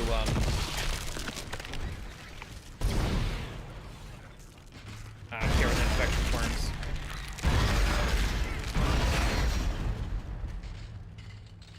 Gotcha. But at least for random containers like this, it seems to prioritize weapons you do have. It's just the ratio of, like, other ammo. Like, there I got, like, an ammo that I can't use right now because I don't have a weapon for it. But, like, I can just sell it. I have a feeling that some of those are predetermined, so that way you get, like in an area where they feel like you should be using X weapon, it feels like they have some scripted to spawn that ammo. But, like, random crates seem to focus on spawning ammo for weapons you have, and then, like, but, like, the ratio is just, like, too high on the non-plasma cutter side, considering it's your main weapon. The Divider, everyone's favorite necromorph. Yeah. I can imagine how, like, 2 or 3 of those in a room with, like, 5 or 6 bodies would get, like, very hairy very quickly. Especially if you have, like, other enemies backing it up. I don't think I have any nodes on me, do I? No, I don't. I have enough to buy one, but... Is there a store nearby? It does not look like it. Okay, let's just save and keep going then.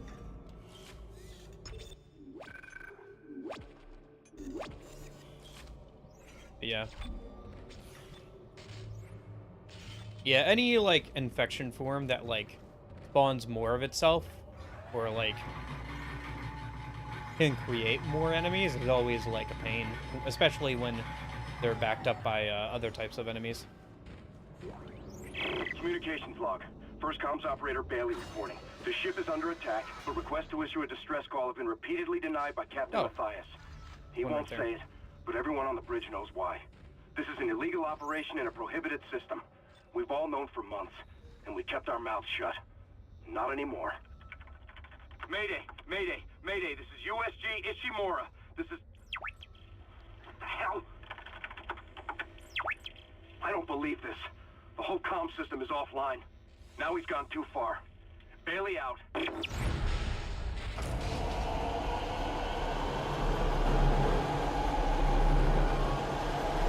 Oh, it's an elevator. We're not walking across the hall this time.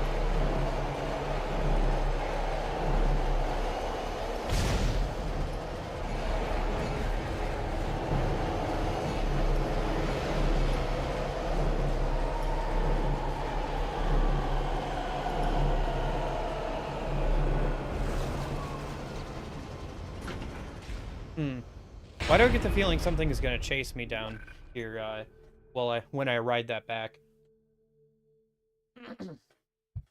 That or something's going to be hanging out here.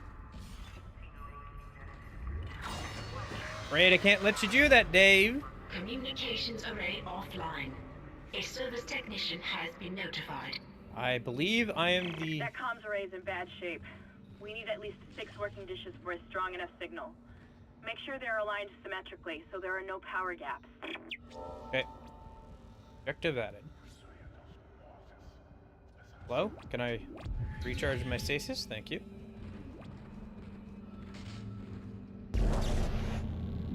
Medium air cam as a schematic. Interesting. Means that we're probably going to come up against some no air sections.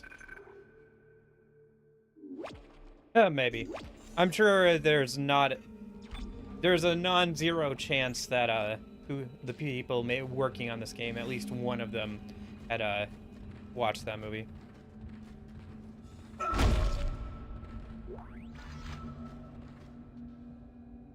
Would not be surprised. Although I think I'm not sure where the dev team that made this game was located, because the like signs and like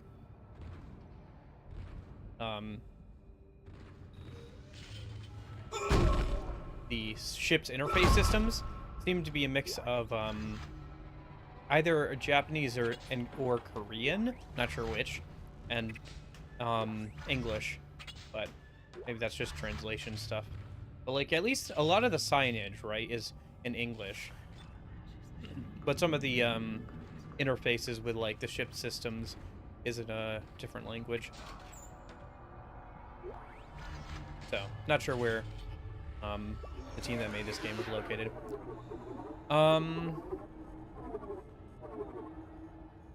I'd have to go across that entire... Alright, let me save before doing this so I don't have to reload all that stuff in case I die. Thought about upgrading my my suit with like more air time, or more air reserves, but since it seems that'll be important later, but I'd have to go across that entire elevator ride again, so I'll hold off unless I really need to do that.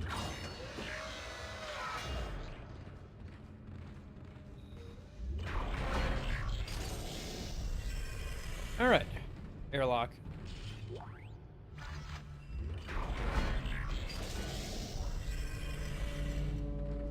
Entering zero gravity.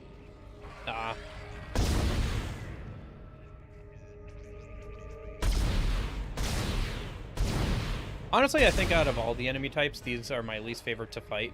Especially since the game likes to throw them at you in, like, zero gravity. Allowing them to, like, leap at you from, like, every angle.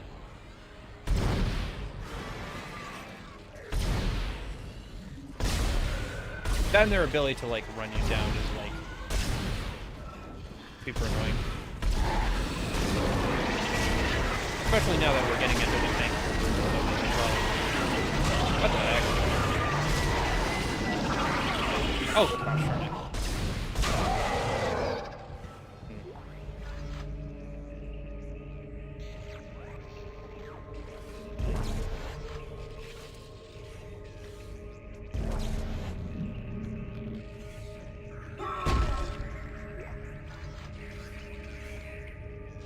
You can hear remnants of something.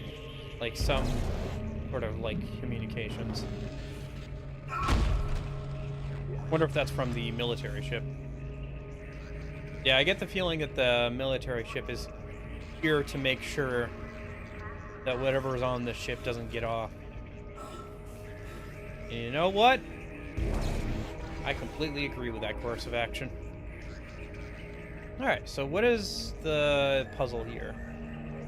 Looks like we gotta pull off the destroyed radar dishes and put on new ones.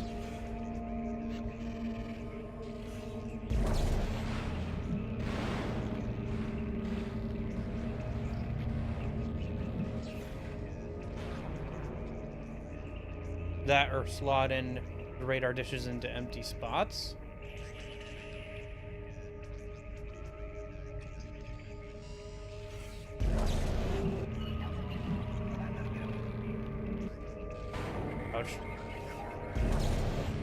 Or even worse in Dead Space 2. Yeah, I think you mentioned that before.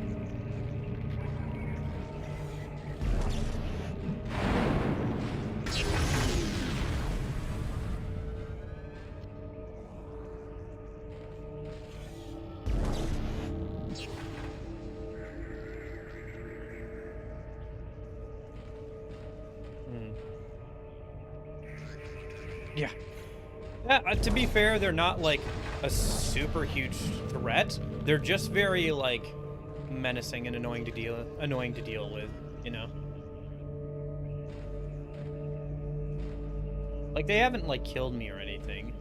But, like, they're always, like, whenever they show up, they're always, like, a nuisance that you have to be aware of. Especially in, like, the zero-gravity areas like this. Also, I have a little trouble, like, finding enemies that are, like, on the, walls and stuff. Because they kind of blend into the color palette a little bit when they're at far distances.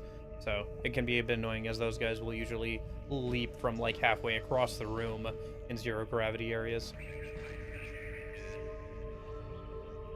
Okay, so let's see.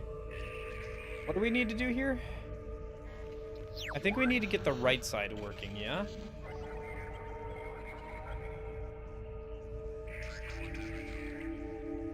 Because we don't have enough working radars to like get them all filled up with working stuff. But it looks like the right side is supposed to be filled up, maybe? So let's do this then. Let's remove this one.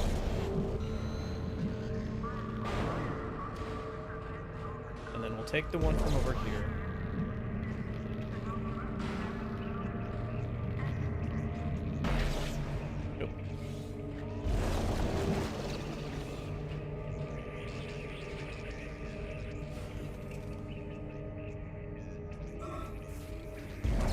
There's a good amount more puzzles in this game than I was expecting. I guess Resident Evil also has that kind of stuff too.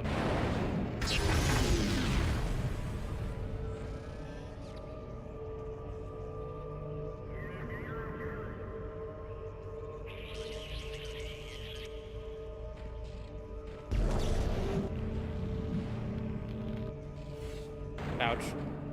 I like how I accidentally keep doming myself with the satellites.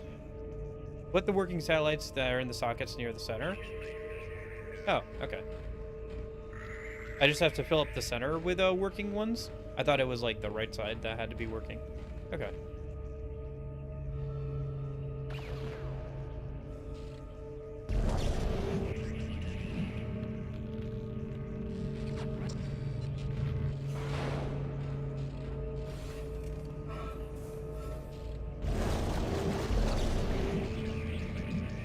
I wonder if there was originally going to be a, like, energy thing, like, an energy bar for the other, like, power too, but,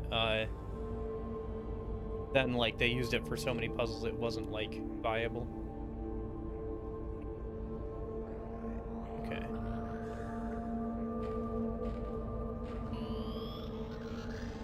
That, oh, that one's working, I see. Okay, interesting. Yeah, I thought I had to get, like, there was something else to this or whatever, but fair enough.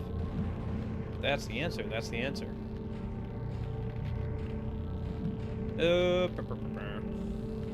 Which slot's missing? That slot's missing. Okay.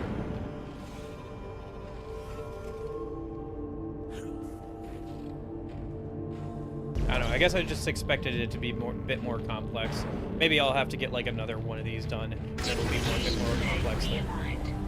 Messages can now be received. Okay. That's it. It's working.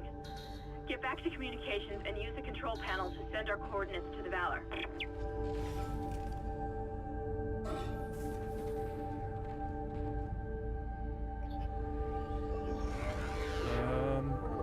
Okay. Oh gosh.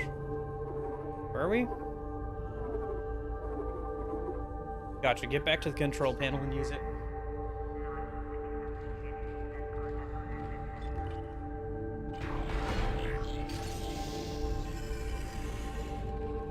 Exiting zero gravity. Yeah. Well, sometimes it is, right? Replace the broken part with a working part. Or replace a fuse with a working fuse or something like that. That's basically what that was, you know? But obviously, you'd probably have to do a lot more to actually properly connect everything and set everything up. Also, if it was tech stuff, then you'd probably have to spend like 3 hours, well, not 3 hours, but like half an hour getting the new piece, like the new antenna to work with the system that already exists. Because, and then you have to like update the system, and then like you have to like deal with the proprietary software that your company is using and make sure the new the new electronic device will work with that system. And then it doesn't because nobody bothered to check ahead of time, and so now you have to wait another 2 weeks for Valor, a new part. on all frequencies to USG Ishimura in response to your SOS. We picked up your escape pod, number 47, and are en route to your position. Escape pod? This message will repeat every 30 seconds until you respond. What escape pod? What? Isn't that the escape pod Hammond jettisoned? One of those things was on board. No. No, this isn't going to happen. It may USM be too Valor. late. Come in, Valor. Our signal isn't strong enough. I'm going to open the blast doors to boost the signal. Oh, she's opening the blast doors. Blast door blockage detected. Please contact a repair technician. I'm the repair technician around here, apparently. Isaac, there's something big on the hull of the ship, directly above the comms array. Something organic. I don't know what it is, and I don't care. We have to get the doors open to transmit to the Valor. You should have a clear shot from ADS Cannon 48. Get to the cannon and blow it out into space. Oh, are we doing the AA gun again? Uh-oh, that's not good. Well, they're soldiers. I'm sure it'll be fine. Please ignore the fact that that was a pre-recorded message and we have no idea what the current status of the actual ship is. I'm sure they didn't send medics to help open up, or technicians to help open up the escape pod. I'm sure they sent a whole soldier team to, like, help somebody who probably needed medical attention, who just got off the ship. I'm sure they didn't, like, recognize it was somewhat humanoid and try and, like, tie it down. I'm sure that it has not spread beyond that one thing. I'm sure they just gunned it down and that was the end of it. Because, you know, when has a single infection form ever taken over an entire military vehicle in space? Never. That never happens. The military is always well prepped to deal with any situation, and nothing can possibly go wrong.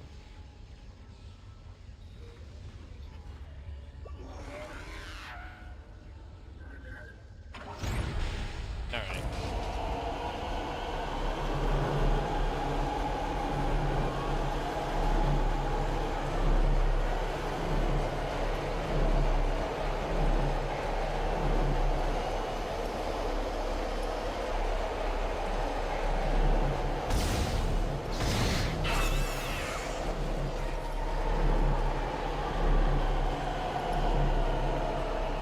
Yeah, I had a feeling there would be something along the way on the return route. Okay.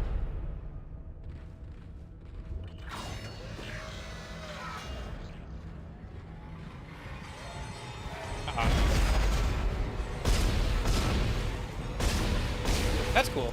That's the first time the game's done that. Had something like use an elevator and like come up to me. Alright, so from here, take the cargo lift and then take the elevator.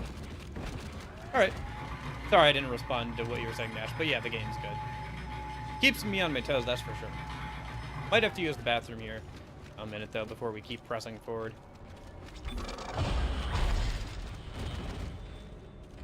Let me just upgrade the force gun.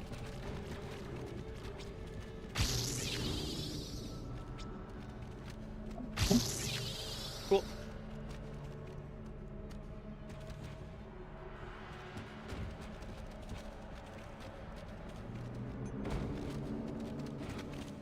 I'm not sure if there was a point to, like, making the... I'm not sure if there was ever a point, really, to, making these, like, branch-off paths, like this one or this node, because... I guess it is, like, an overall thing versus a now thing, because if you spent the node on this, you could get to this damage upgrade faster. It's just, I'm not sure why you would do that, when you could just get, like, a straight, all of these upgrades, and then path your way over there. I don't know. Or, like, this node didn't really need to be there, you know? Because, like, I feel like people aren't, like, this one especially, I feel like, unless you're being silly, there's no reason to ever, like, do this node. Right? Because you're just being inefficient. Like, anybody can see that you're being inefficient to, like, go through this node instead of, like, doing this and then get this one and this one. I don't know. I feel like the node system... I think that having an item that you have to pick up to upgrade your weapons and other things makes sense. But I think the whole, like, tree of the nodes doesn't make a lot of sense. Or, like, having branching paths of it outside of, like... I don't think that, like, nodes that, like, are obviously just there to waste your nodes should be on there. I feel like it should be a bit more streamlined. I don't know. I think the node system could be improved. It'd be interesting to see if they do in future games. Okay. I gotta go use the bathroom real quick before we go to the next chapter or whatever. Oh, right. There we go. Pause the game that way. And then that.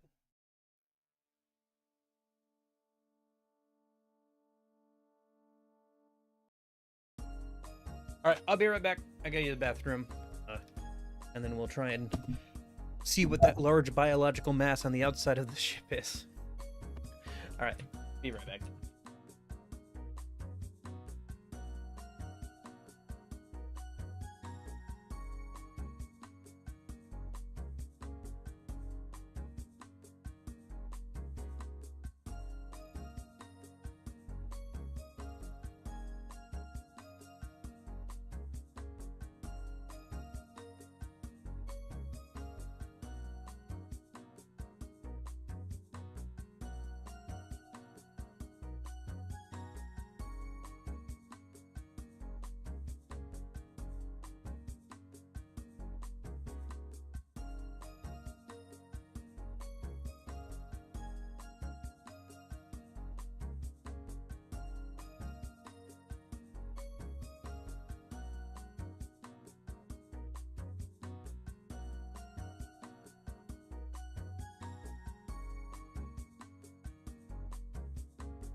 Okay.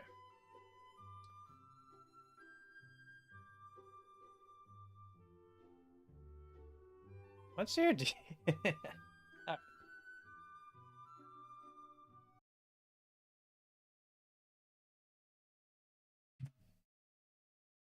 Alright, I'm back. I was thinking about the Halo thing again. I think that having a more conventional shotgun would probably be an upgrade over this force shotgun. Because it knocks enemies down, but doesn't do a ton of damage to most humanoid enemies. It does clear out, like, enemies with, like, a low amount of HP. But it doesn't really do too much for, like, larger enemies. So I do think, like, a more conventional shotgun would probably be a better option.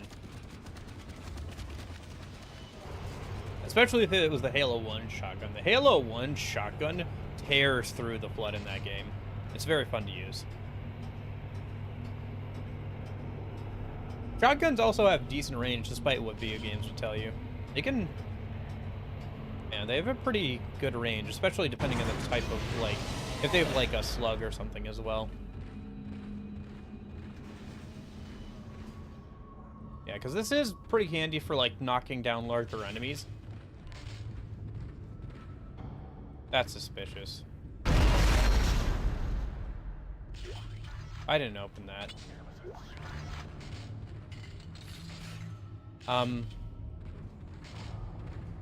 Yeah. Especially for that, like, one guy who's, like, invincible. being able to knock him down with the shotgun is really useful. But, yeah. If you were able to, like, blow off limbs with a shotgun, it would be much more useful, obviously. As well as, like, being able to stun enemies temporarily from the kinetic blast.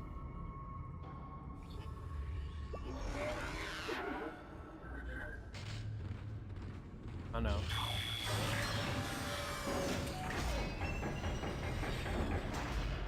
I feel like a shotgun is always one of those weapons that comes up when talking about, like, what would be the most effective weapon for taking on zombies. But, like, it always depends on, like, what zombies you're dealing with, you know? Like, what type. Oh, did I miss a node while I was here before? Huh. Okay.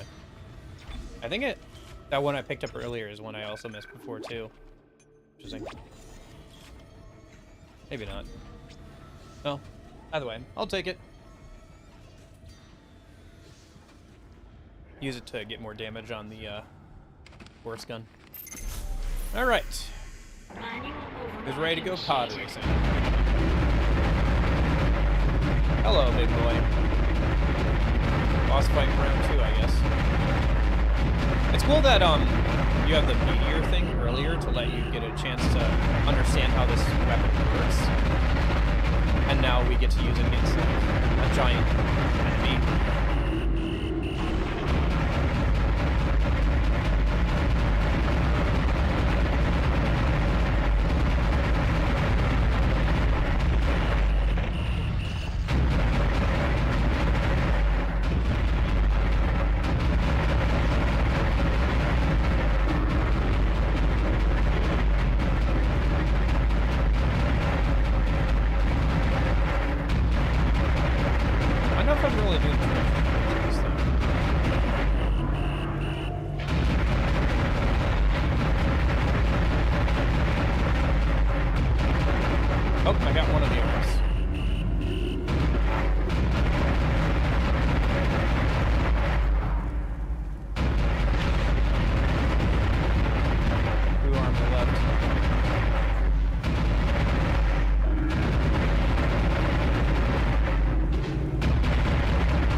Surprised the game hasn't had something come up behind me while I'm trying to do this.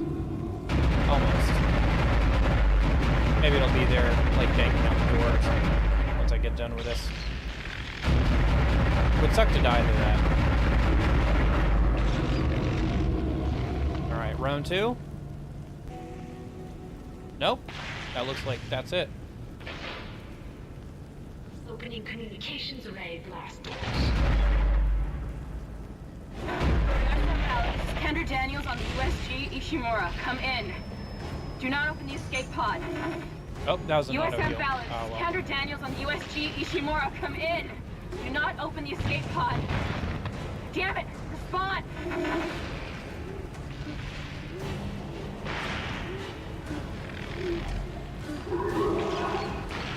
And it's too late. Yeah, because conventional weapons don't really work against those guys, do they? Damn it. Oh my god. Uh-oh. It's headed right for us. Uh-oh. Isaac, fuck out of there. In the remake, it peels. Interesting. Instead of, like, throwing stuff at you, it, like, peels off stuff from the hull or something, or? Talk to someone. It's all falling apart here. Isaac. Isaac, are you there? Thank God you're all right. I've been trying to reach you. Someone's been blocking my rig signal remotely. A crash must have interrupted the signal block.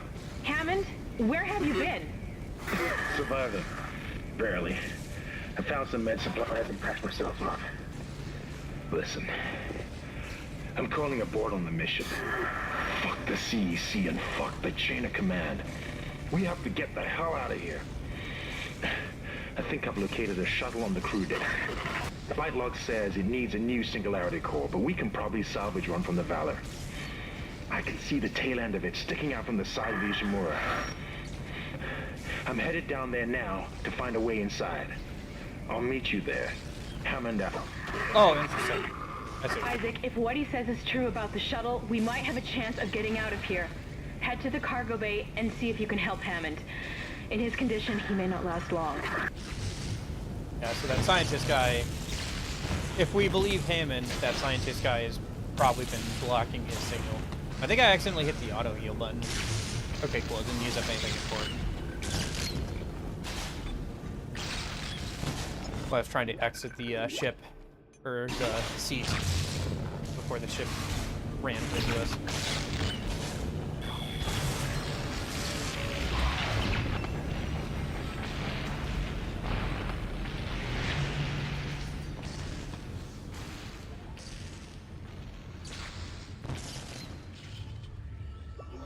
Okay, so down the elevator, back towards the rail system. Yeah, probably not. They probably didn't change how it functioned, just how it looks. Give it some more effects to further emphasize how powerful it is. Since it does lack a little bit of oomph here in this version, if you really want it to be like your shotgun equivalent. And added a little extra gory, cool effect, you know, peeling the skin back.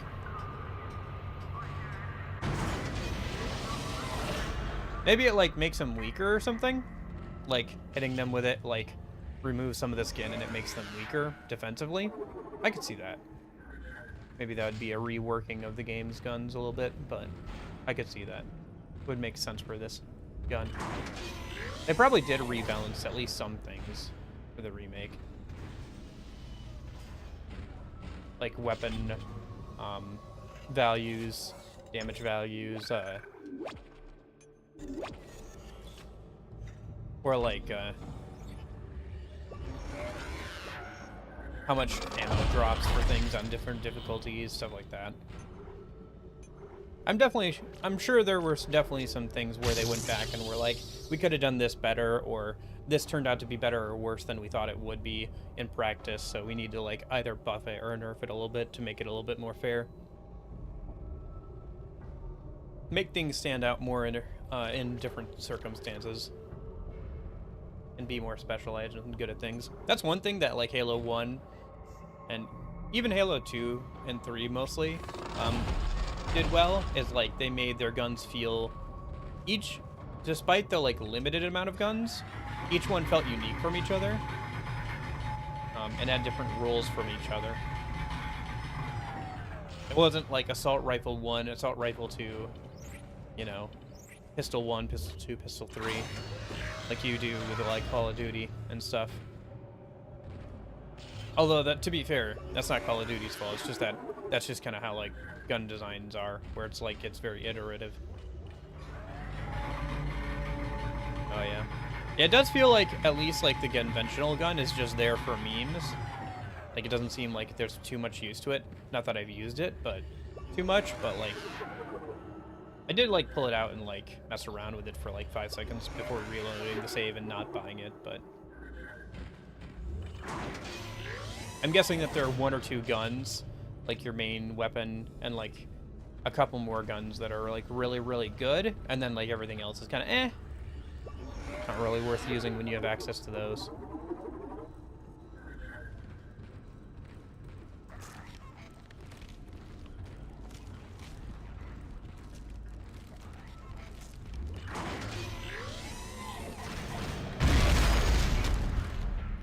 Like, the ability to play the whole game using nothing but your basic weapon is definitely there. I think you or somebody else even mentioned that they'd done that before, right? Where, it's cool that it dynamically jumped on the ceiling and stuff. That makes sense, yeah. Making the plasma cutter as the signature weapon of this series still the best is, and to like one of your first weapons makes sense. It's kind of like the pistol for like Resident Evil games, where it's like usually the best overall weapon that you have, and like you'll get other weapons that might be better per like thing of ammunition, like the shotgun, but like there's less ammo for the shotgun or something, right?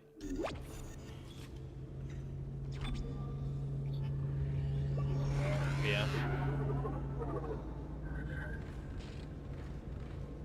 Yeah, because I really don't see too much of a use case for like the conventional like plasma rifle weapon that you can get. And like the game like pretty much tells you that it's like pretty much useless as well, based off the fact that like the first time you see it used is like those guys who die in like the first like few minutes of the game. So the game pretty much tells you not to use that weapon, in fact. Yeah, it is. Yeah. Somebody tweaked some of the damage values at last minute and made the pistol much more stronger than it was supposed to be.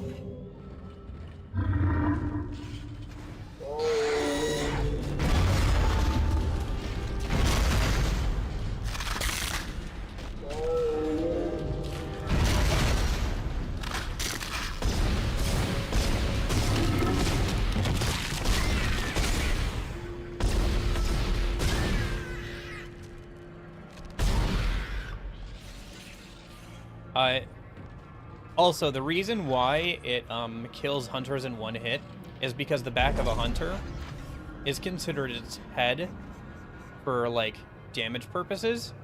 You know, it's like its weak point. And so since the pistol is coded to, like, one-hit kill, just like the sniper rifle is on a headshot, that's why it kills hunters in, like, one hit. So you can do the same thing as the pistol in that game with a sniper rifle, obviously, but sniper rifle is, you know, makes more sense, and it's a bit harder to come by ammo for that. You really do rely on the pistol for most of the game, and once you get to the flood, your best bet is the shotgun. So. And then outside of like that, the plasma rifle is really, really good. Well, it's pretty good. It's basically a straight upgrade over the assault rifle most of the time. Although obviously it runs out of battery and then you have to pick up another one, but with how many elites are in the game, it's not like that's ever an issue. Yeah, the splitter could be an issue when facing it plus multiple enemies, but so far it hasn't happened yet. I don't know, I still feel like a tentacle is going to come out of there and grab me. Should I save a minute? There is a save point over back there. Oh, right, the medium air can schematic. Okay. Don't need that, don't need that. Don't need those.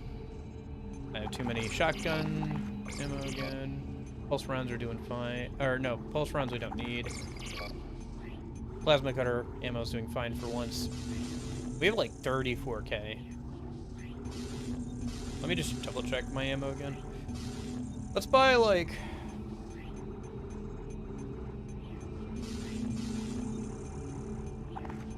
one more thing of plasma energy, and then...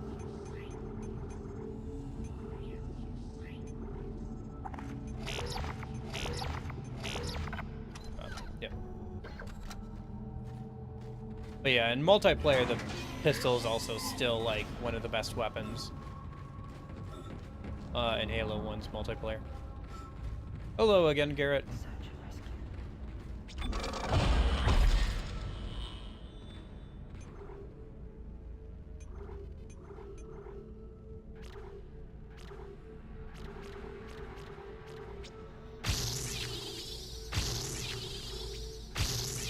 Okay.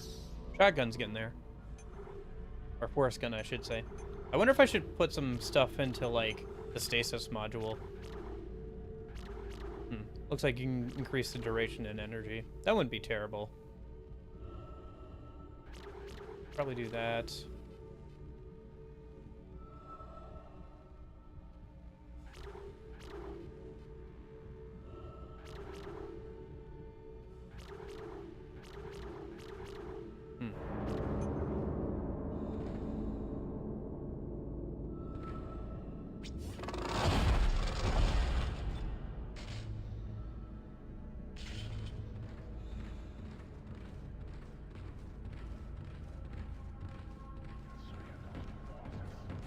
But yeah, the force gun is a good utility gun. It's good for knocking down that like one guy that can't be killed.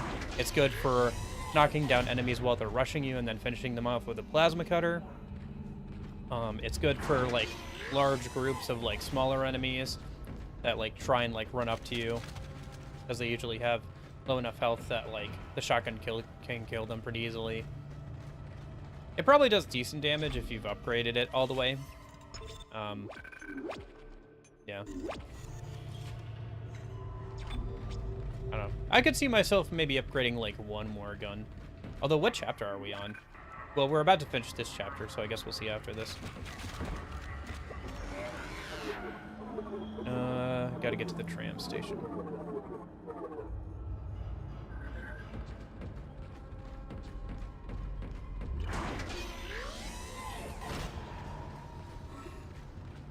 Alright. Tentacle time? Nope. Something, though. Oh, pregnant. Brigante.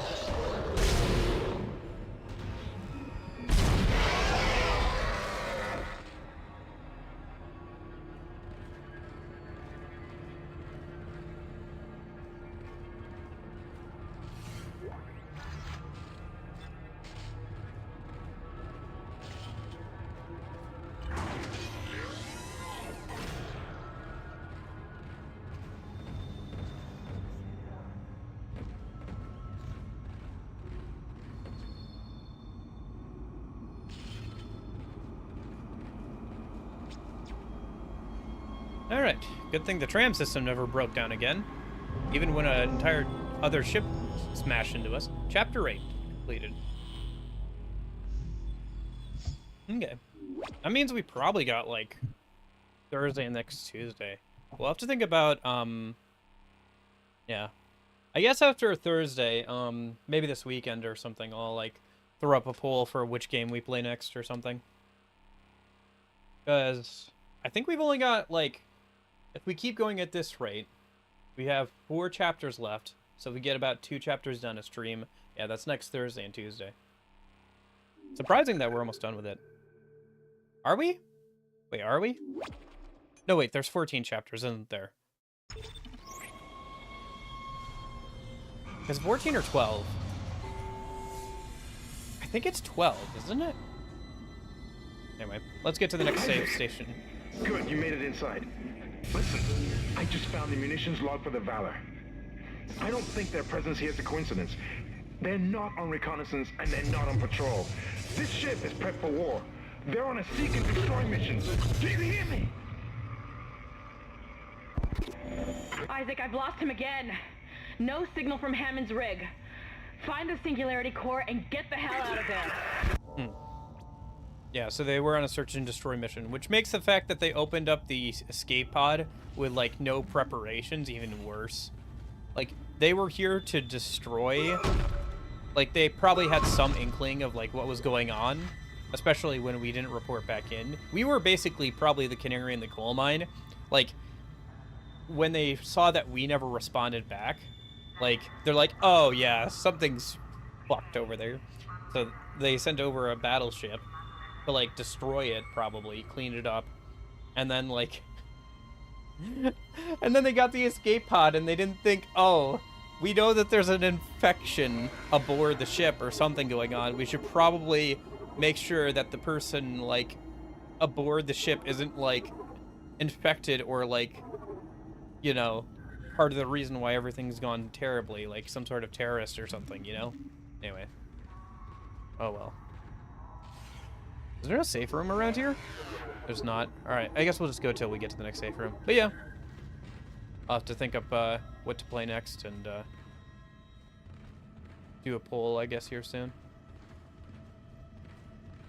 Get some options going.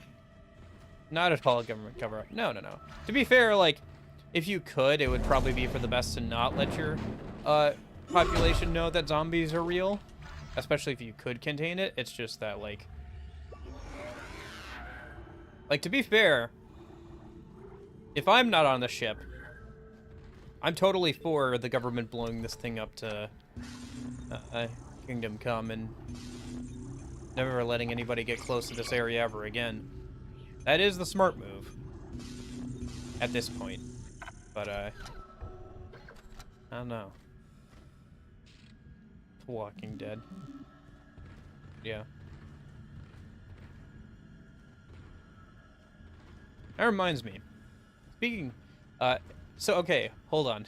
Okay, that reminds me. I have a Wallace and Gromit Telltale game to play. Hold on. Let me explain how I got there. In my head.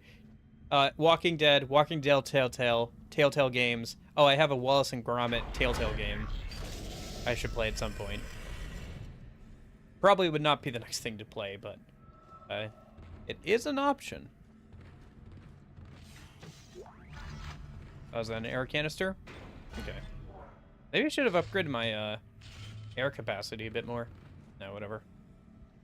I'm sure it'll be fine. If I die, well, that's what checkpoints are for. Yeah, it looks like we'll have to get a little bit farther before we get to the next save point. Whatever. That's not a big deal, I guess. Little weird that there's not a save point near the start of this area. I feel like I've been here before. Maybe I'm wrong. Alright, so what is the goal here?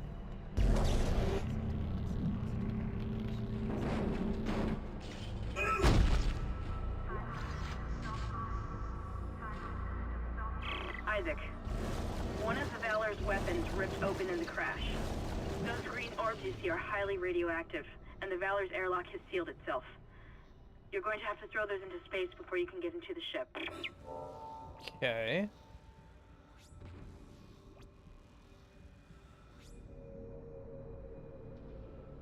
Let's see. Oh, I see. The Valor. So I have to throw those into space. Where is space from here?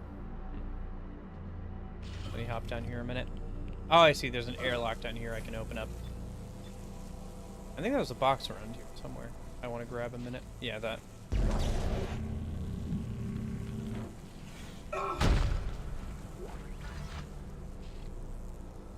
Oh, cool. Like a movie or a game? I think that's an already existing Wallace and Gromit movie, isn't it? It sounds like one. I've watched a good amount of the Wallace and Gromit movies. That's why I own the Telltale game, but yeah.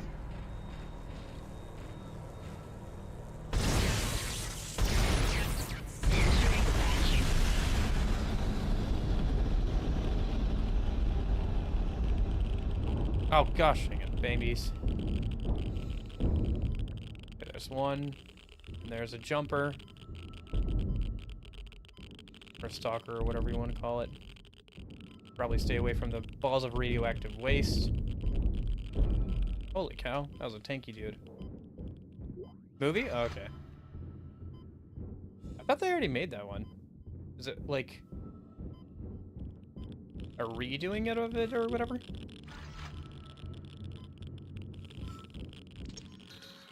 Okay. I should probably get like a different angle on this so I can throw those balls.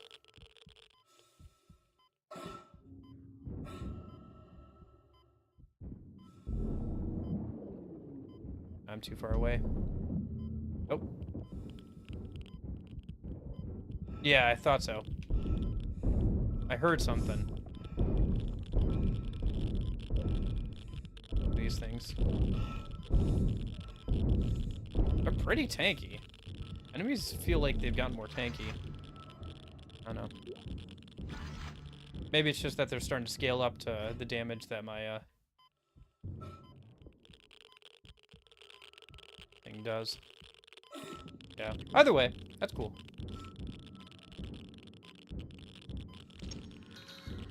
Okay. You know what's actually a pretty good Telltale game is the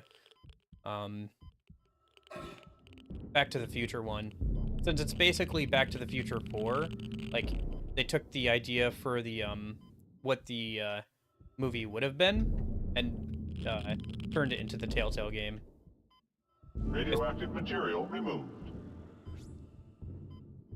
It's basically Marty goes back in time to like when Doc was younger, and like it gets a little weird because it gets a bit more into paradoxes and stuff than the original movies did. With like, oh, if you change one thing, then the other thing has to change or whatever. Time ripples and all that, but yeah, it's pretty interesting. I remember playing it a while ago. Borrowed it from a library. Played through the whole thing.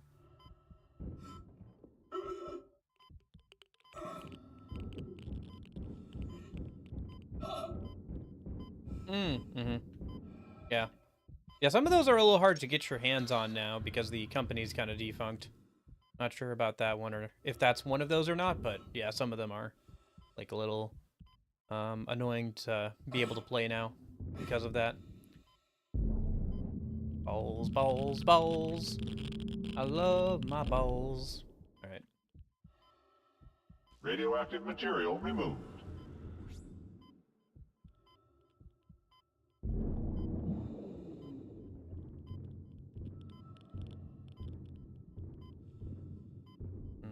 Am I gonna get the... I think I gotta get down there again.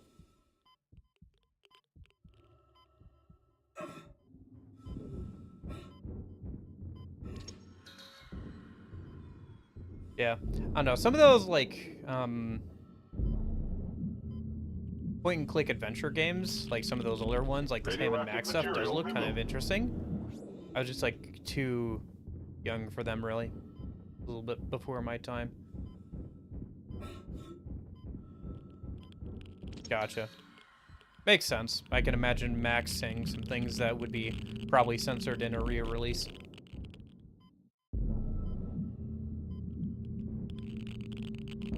That's a little disappointing, though. That work? I think that worked. Radioactive material removed. Funny, the sound of it being removed, like the little wheat, sounds like a MGS sound effect. Radioactive material removed. Yeah, the sound that the menu makes when it closes. Okay. So I think that's all the radioactive material.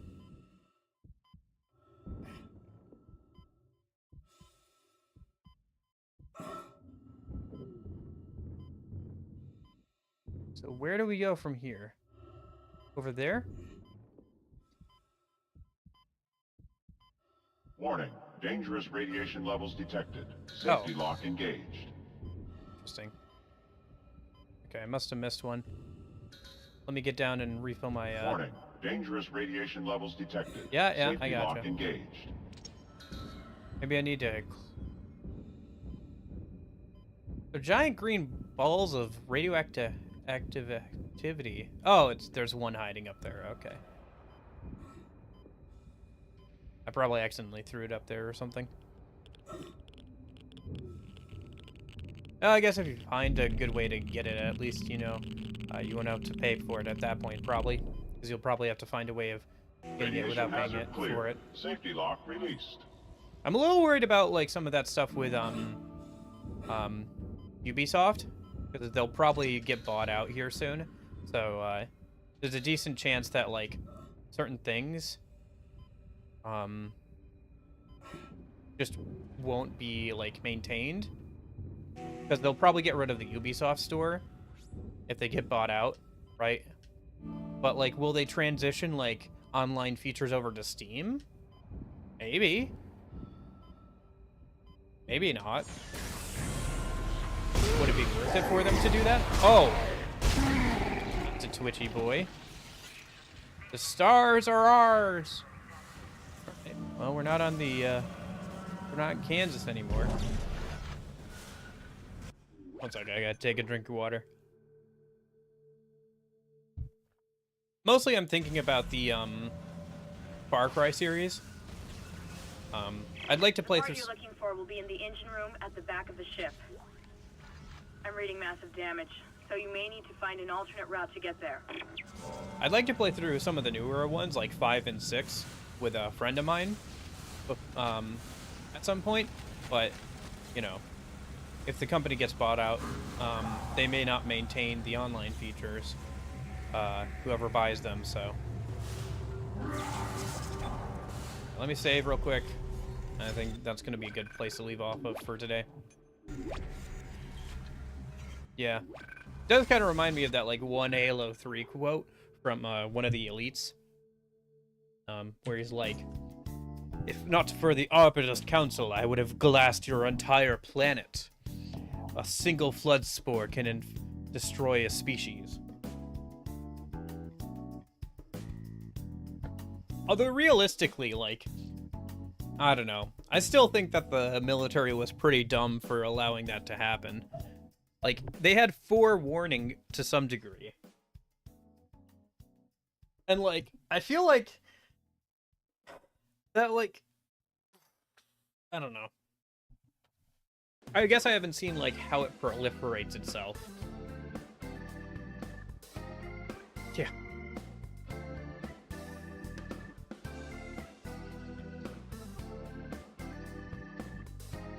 Yeah, there's some funny, like, dialogue if you just, like, stare at Marines or friendly, like, elites or whatever. Both in Halos, like, 2 and 3.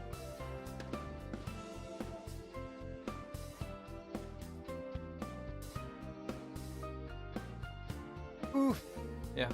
Maybe I should play some of the Halo games on stream at some point. I don't know. I do enjoy that series. See you, Garrett. But, I don't know. It's a little hard for me. I guess out of all the series to play on stream, that I would be able to, like, play and talk at the same time, it would be Halo.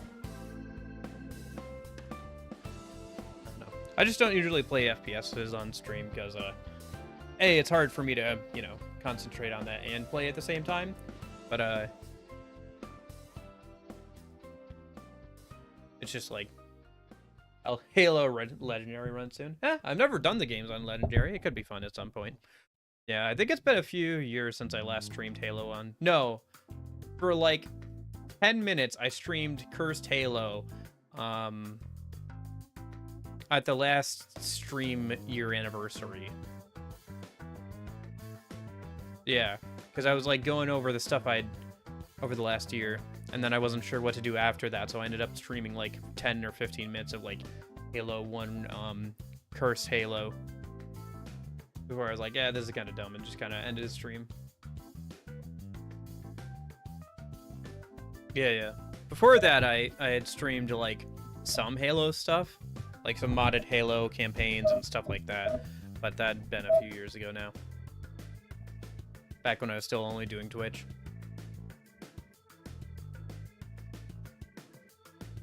Oh, I don't know. It could be fun. I don't know. It's just that, like, besides mods, there's not been a lot of good stuff that has come out for the Halo series in a while, you know? And it's kind of, like, out of the wheelhouse. Like, I know that, like, this game is kind of out of the wheelhouse compared to, like, JRPGs and stuff, but, like, Halo's kind of really out there. I don't know. I feel like I could make a video about Halo at some point, but, like, I don't know about streams or whatever. I've been playing through the whole series with a friend of mine. We're all the way through Halo 4 and then both the RTS games. We still need to do... I need to watch the cutscenes with him for Halo 5, maybe show him some of the gameplay, since that doesn't have a PC version. And then we haven't played Halo Infinite together yet, so... Yeah, apart from that, maybe it'd be good to go through and, like... Oh, but that's true, yeah. I lost the footage for Halo 1 and 2, since, my computer, yeah, I lost the footage for Halo 1 and 2. The recording of us playing through together, those, which is unfortunate. But yeah, no, it's been fun doing that. Yeah, no. Oh, I hope, you know, I hope that the new face isn't just a new face. Like a new name on the studio making Halo isn't just a name. I hope they make decisions that are better for the series. But, you know, I guess we'll see. If they make something good, great. Otherwise, you know, whatever, I guess. Not any different than what we've gotten over the last years. It is crazy, though, to think that, like, Halo is such a big series and everything, especially around time of Halo 2 and 3, and then Microsoft just like let it die. They just like let 343 slowly choke it to death over the last 10 years. To be fair, not all of that is like on 343. Like, for example, rushing Halo Infinite out so it would launch with the new Xbox, that was all Microsoft. So, you know, Microsoft still got to take some of the blame there, but... And, you know, you can also say they should take a good chunk of the blame because, like, 343 was obviously not the studio or, like, the people there weren't doing a good job of making Halo, and Microsoft still let it go on because it was selling enough. Even though, like, long-term, it's obviously been detrimental to the series. Yeah, whatever. I don't know. I do think that, like, at some point, like, there are a lot of, like, series and, like, TV shows and, like, video, just, like, a lot of media in general that, like, once you get past, like, the initial part, like, with the original creators and stuff, it becomes very much, like, hit or miss on whether the new stuff is good or not. Anyway, I'll see you guys, Thursday. Will we finish the game Thursday? Probably not, but we might. Either way. I guess I'll have to look and see which games might play next. I'll probably throw up a poll. But yeah. Well, here's the thing, Christian, about that. I guess I'll explain this before I go. Microsoft wanted to keep making Halos. Bungie wanted to move on to something else. They wanted to move on to Destiny. That's why in the original Halo 3 ODST, you can see posters that say Destiny awaits on the in New Mombasa while you're walking around the open world area and stuff like that. So, like, and the early prototyping of Destiny was done in the Halo Reach engine. So the way it worked out was, like, after Halo 3, Bungie wanted to go and do something else.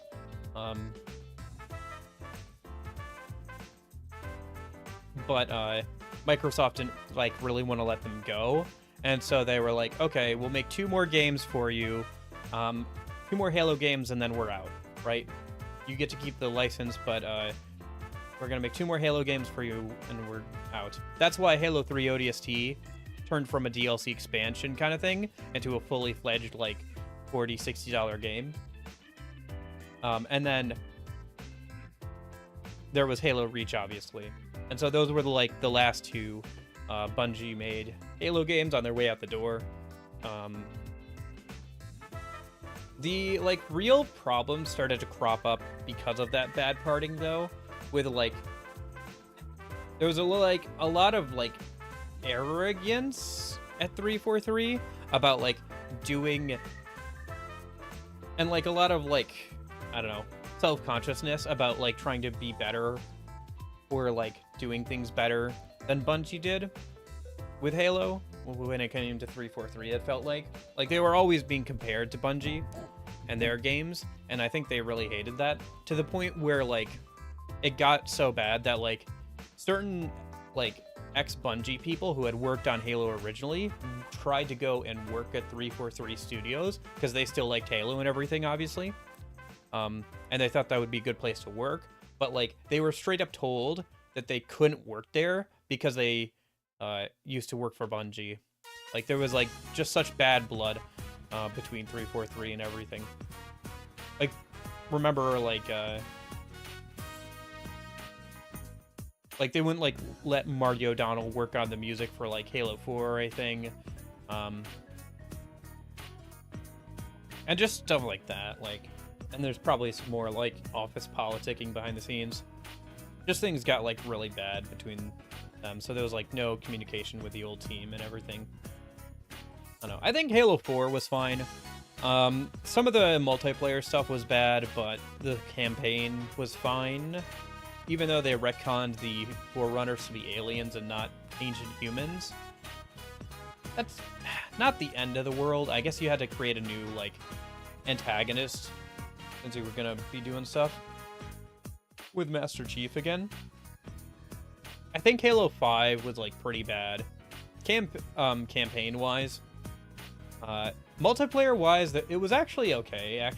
Yeah, there was some interesting stuff with like the PvP/PvE mode, where you had like this big arena with like enemies, AI enemies, and then like also an enemy team, and you were trying to like contest control of the map and everything. That was cool, even though it did end up like working in a gacha system for like some of the weapons and stuff. But yeah, and then Halo Infinite, it's fine. The multiplayer, I don't know. Halo Infinite's just like a whole thing. It's fine. The problem is that like it was only ever fine, and there was like a lot of like poor decisions made in its development that led to it not being able to keep up with the live service model when it finally launched. Things like the way the armor core like stuff was done with cosmetics, the pricing for those cosmetics. They hired on like a lot of temporary people over the course of Halo Infinite's development who did like a lot of slapdash coding that only worked in that specific instance and like wasn't fundamentally sound. So somebody had to go back and like rewrite a bunch of code, and that's what they had to do for like the first year or so of the game's like live service, was like go back and like rewrite giant chunks of code, because whoever did it didn't like do it the proper way, or didn't do it in a way that made it like super efficient. And then also trying to rush it out the door to line up with the launch of the new Xbox. Like all these things, like, and other things like added up to the point where like it couldn't keep up with like the promises it made and stuff. So I don't know, could do a whole 20-30 minutes probably just talking about that, but yeah, I don't know. But anyway, that's the answer to the Microsoft Bungie thing, at least to my knowledge. I'm sure there are details I'm missing and stuff that like people don't know publicly, but yeah. Although Bungie themselves is like no longer what they once were either, with the Destiny 2 and everything. I think Destiny was fun. I played the free content of that. That was fine. And then I played a little bit of Destiny 2, but I didn't get too far into it. I don't know. Just too grindy for me. Yeah. Anyway, I will talk to you guys later. I'll think up some games and create a poll. Maybe I'll try and put it live like Thursday, so that way I can remind you guys to vote in it next stream or whatever, and over the weekend. And then whenever we finish Dead Space, we'll go from there. But yeah, I hope you guys all have a good rest of your week and everything. Hope you have a good Wednesday. I hope, yeah, you guys all have a good one. Thanks for hanging out, Christian. Anybody lurking or watching back on the VOD, I hope you guys all have a good one. And I will hopefully see you later. But in case I don't see you, hope you guys have a good afternoon, good evening, good night. See you guys.